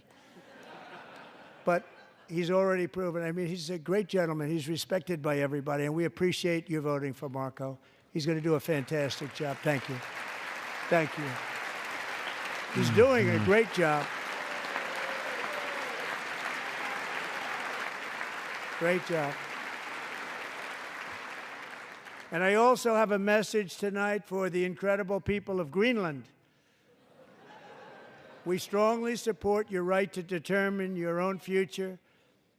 And if you choose, we welcome you into the United States of America. We need Greenland for national security and even international security, and we're working with everybody involved to try and get it. But we need it really for international world security, and I think we're going to get it. One way or the other, we're going to get it. We will keep you safe. We will make you rich, and together we will take Greenland to heights like you have never thought possible before. It's a very small population, but very, very large piece of land and very, very important for military security. America is once again standing strong against the forces of radical Islamic terrorism. 3.5 years ago, ISIS terrorists killed 13 American service members and countless others in the Abbey Gate bombing during the disastrous and incompetent withdrawal from Afghanistan. Not that they were withdrawing, it was the way they withdrew. Perhaps the most embarrassing moment in the history of our country. Tonight, I am pleased to announce that we have just apprehended the top terrorist responsible for that atrocity, and he is right now on his way here to face the swift sword of American justice. I thought he was going to say he's in the building.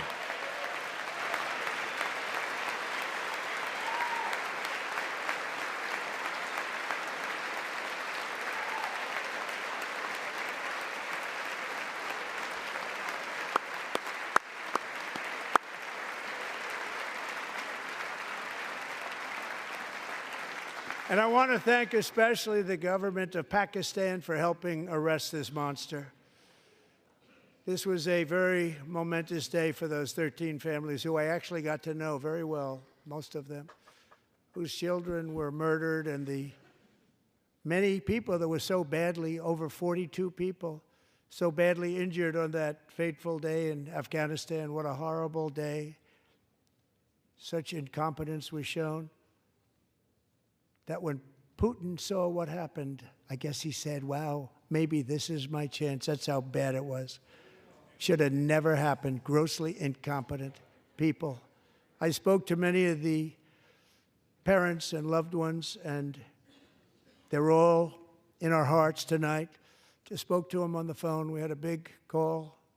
Every one of them called, and everybody was on the line, and they did nothing but cry with happiness. They were very happy, as happy as you can be under those circumstances. Their child, brother, sister, son, daughter was killed for no reason whatsoever. In the Middle East, we're bringing back our hostages from Gaza. In my first term, we achieved one of the most groundbreaking peace agreements in generations, the Abraham Accords.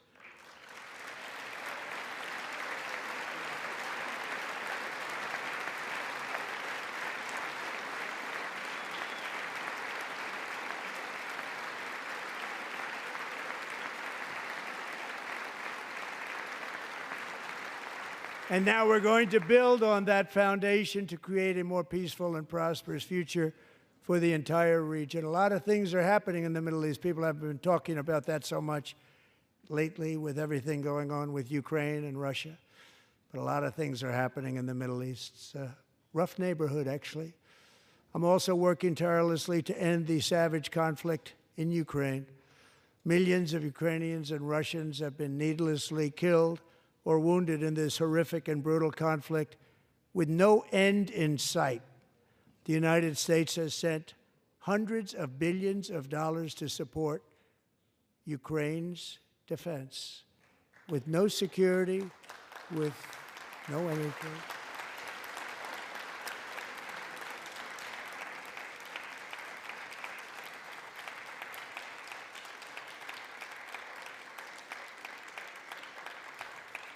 Do you want to keep it going for another 5 years? Yeah, you would say Pocahontas says yes. Wow.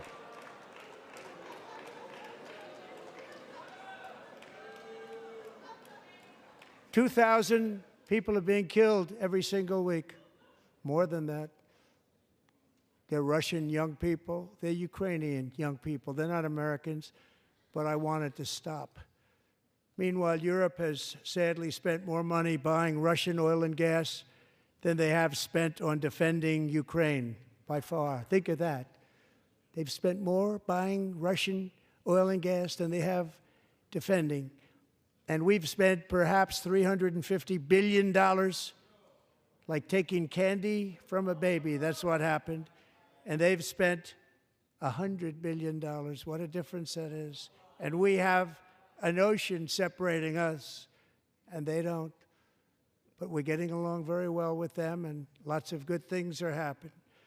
Biden has authorized more money in this fight than Europe has spent, by billions and billions of dollars. It's hard to believe that they wouldn't have stopped it and said at some point, come on, let's equalize. You got to be equal to us. You just said that, Donald. Come on, man. Earlier today, I received an important letter from President Zelensky of Ukraine. The letter reads, Ukraine is ready to come to the negotiating table as soon as possible to bring lasting peace closer. Nobody wants peace more than the Ukrainians, he said. My team and I stand ready to work under President Trump's strong leadership to get a peace that lasts. We do really value how much America has done to help Ukraine maintain its sovereignty and independence. Regarding the agreement on minerals and security, Ukraine is ready to sign it at any time that is convenient for you. I appreciate that he sent this letter, just got it a little while ago, Simultaneously, we've had serious discussions with Russia and have received strong signals that they are ready for peace. Wouldn't that be beautiful? Wouldn't that be beautiful? Strong signals from Russia. Strong signals from Russia. Right. Right, Don. Wouldn't that be beautiful?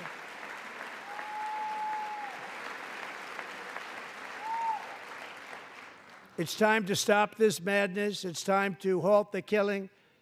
It's time to end the senseless war. If you want to end wars, you have to talk to both sides. Nearly 4 years ago, amid rising tensions, a history teacher named Mark Fogel was detained in Russia and sentenced to 14 years in a penal colony. Rough stuff. The previous administration barely lifted a finger to help him. They knew he was innocent, but they had no idea where to begin. But last summer, I promised his 95-year-old mother, Malphine, that we would bring her boy safely back home. After 22 days in office, I did just that, and they are here tonight.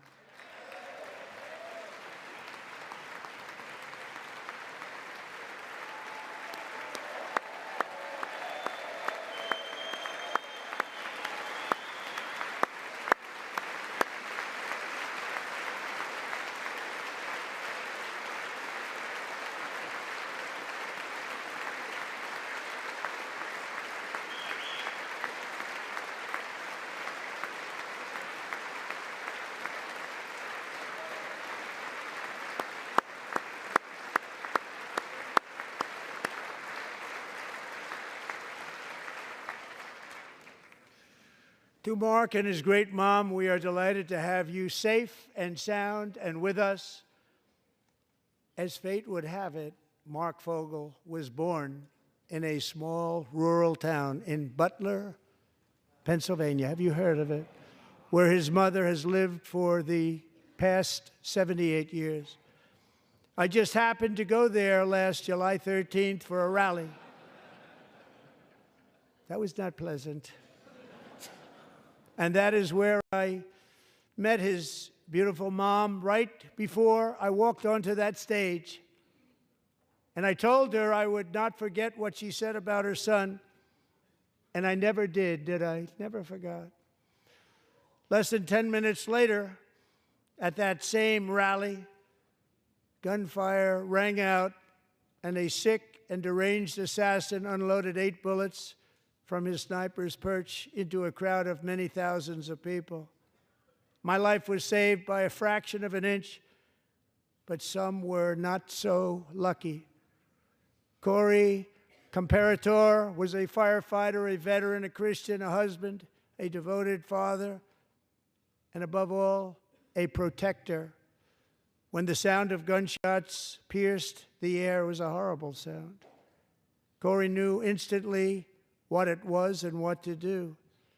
He threw himself on top of his wife and daughters and shielded them from the bullets with his own body.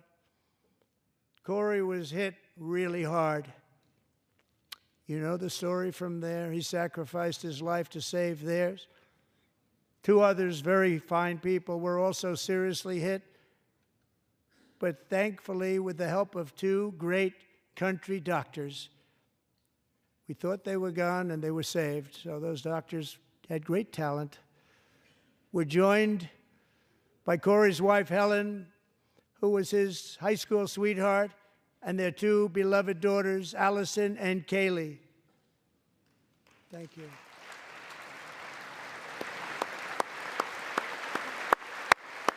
So Donald Trump has beaten his previous State of the Union length that sat at an hour and 22 minutes.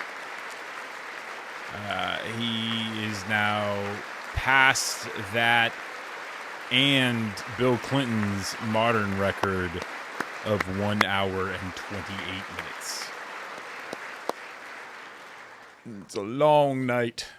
To Thank Helen, you Allison, guys and for tuning Kaylee, in Corey is looking and down bearing on this bullshit his with 3 me. beautiful ladies right now, and he is cheering you on. He loves you. He is cheering you on. Corey was taken from us much too soon, but his destiny was to leave us all with a shining example of the selfless devotion of a true American patriot. It was love like Corey's that built our country, and it's love like Corey's that is going to make our country more majestic than ever before. I believe that my life was saved that day in Butler for a very good reason. I was saved by God to make America great again. I believe that. Thank you. Thank you.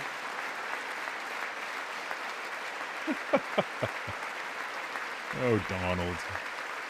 Thank you. You clown.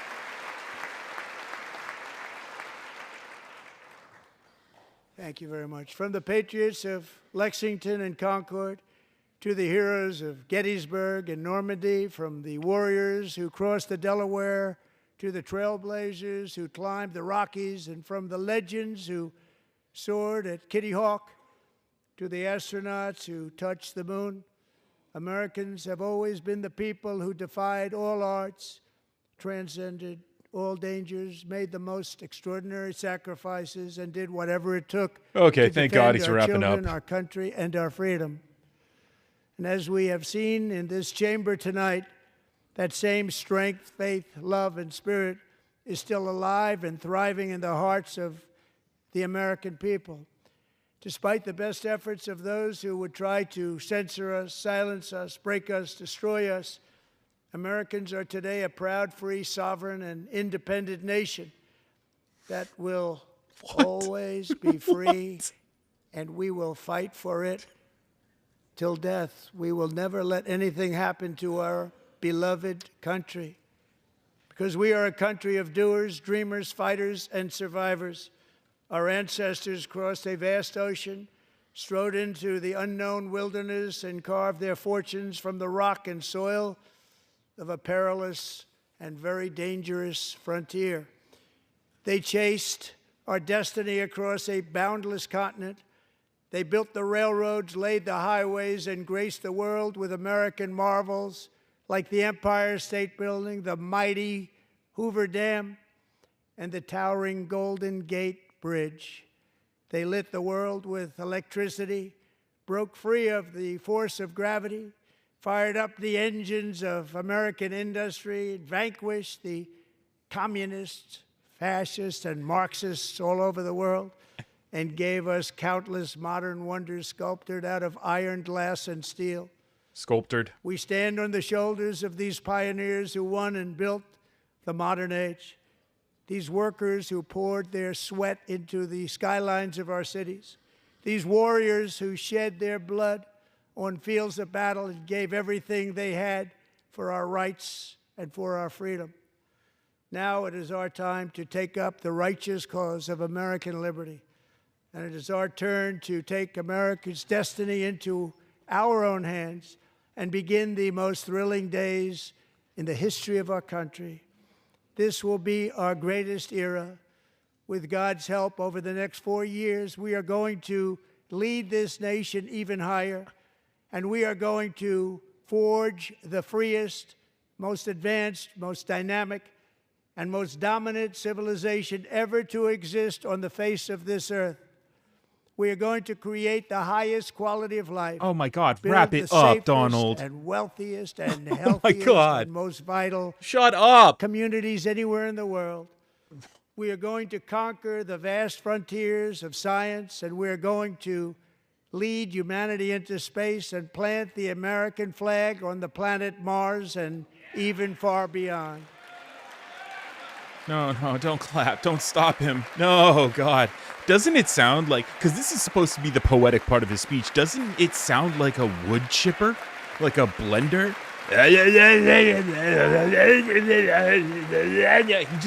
He has no cadence. And through it all, we are it's going just so to dumb. rediscover the unstoppable power of the American spirit. And we are going to renew unlimited promise of the American dream. Every single day, we will stand up and we will fight, fight, fight for the country our citizens believe in Yeah. and for the country our people deserve. Fight, fight, fight. This is in the building that his mob tried to attack.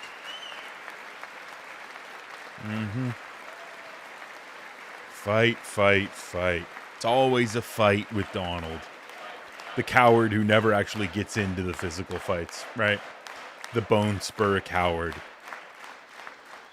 My fellow Americans, get ready for an incredible future because the golden age of America has only just begun. It will be like nothing that has ever been seen before. Thank you, God bless you, and God bless America. It's over. I'll clap for that. Get out, Donald. Democrats, out. They're out.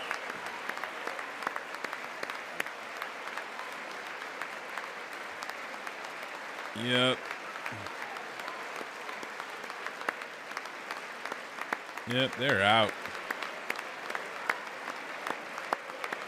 Yep, look at him, Donald. Yep. Watch him leave.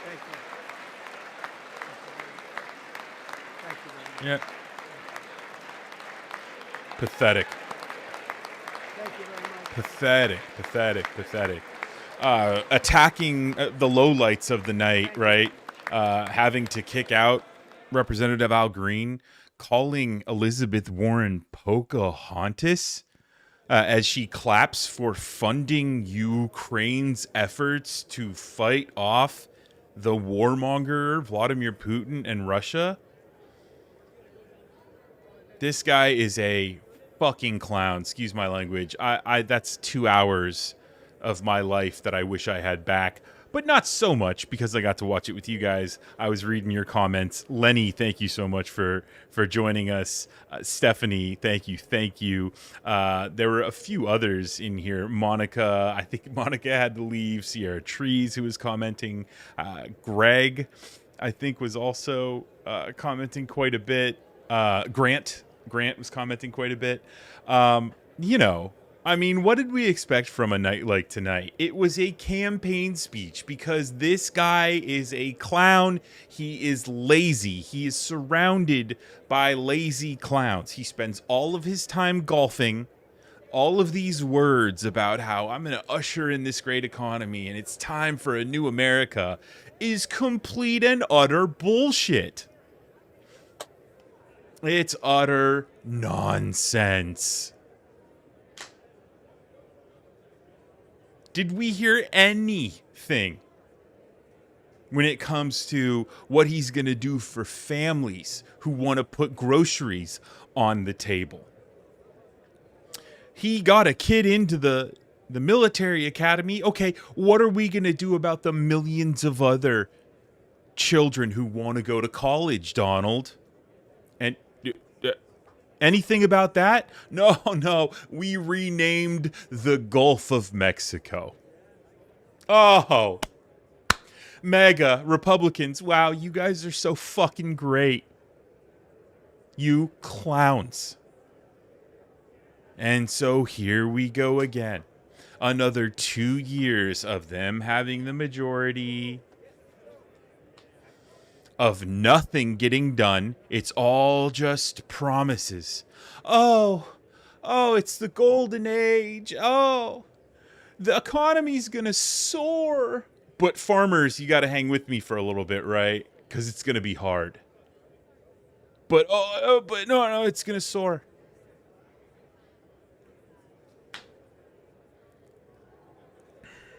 Promises made, promises broken.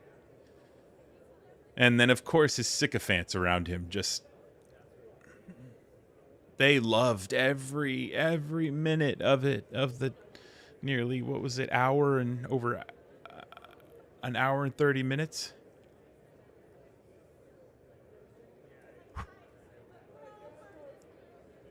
All right, I mean, we made it this far. I'll keep the stream going until his bloated carcass has left the house.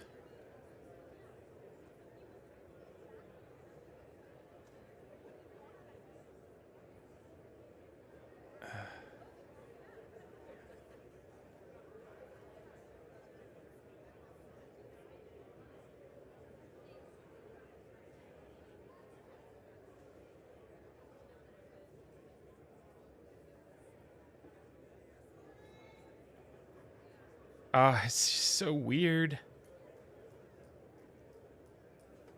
They're so weird. Nancy Mace there saying she got a hug first to Marjorie Taylor Greene. Oh, it's so gross, you guys. It's so gross. It's so gross. This guy's like 80 years old. It's so gross.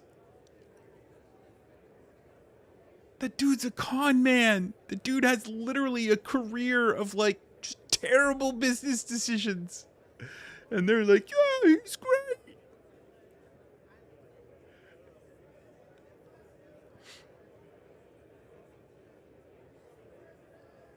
It's so gross. Oh.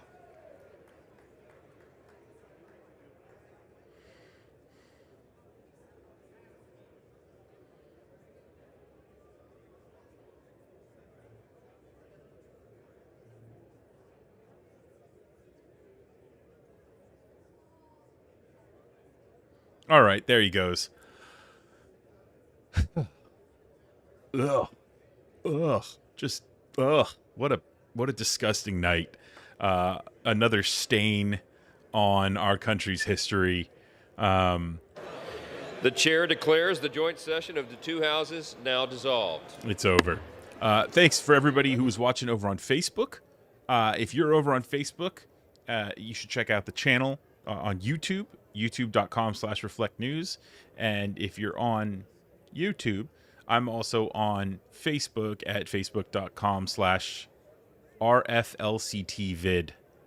I need to redo that handle, but in the meantime, it is what it is. I'm going to end the stream there. I'm going to get some food. You guys, honestly, thank you for tuning in and watching this with me. I would have lost my mind if I had to watch this alone.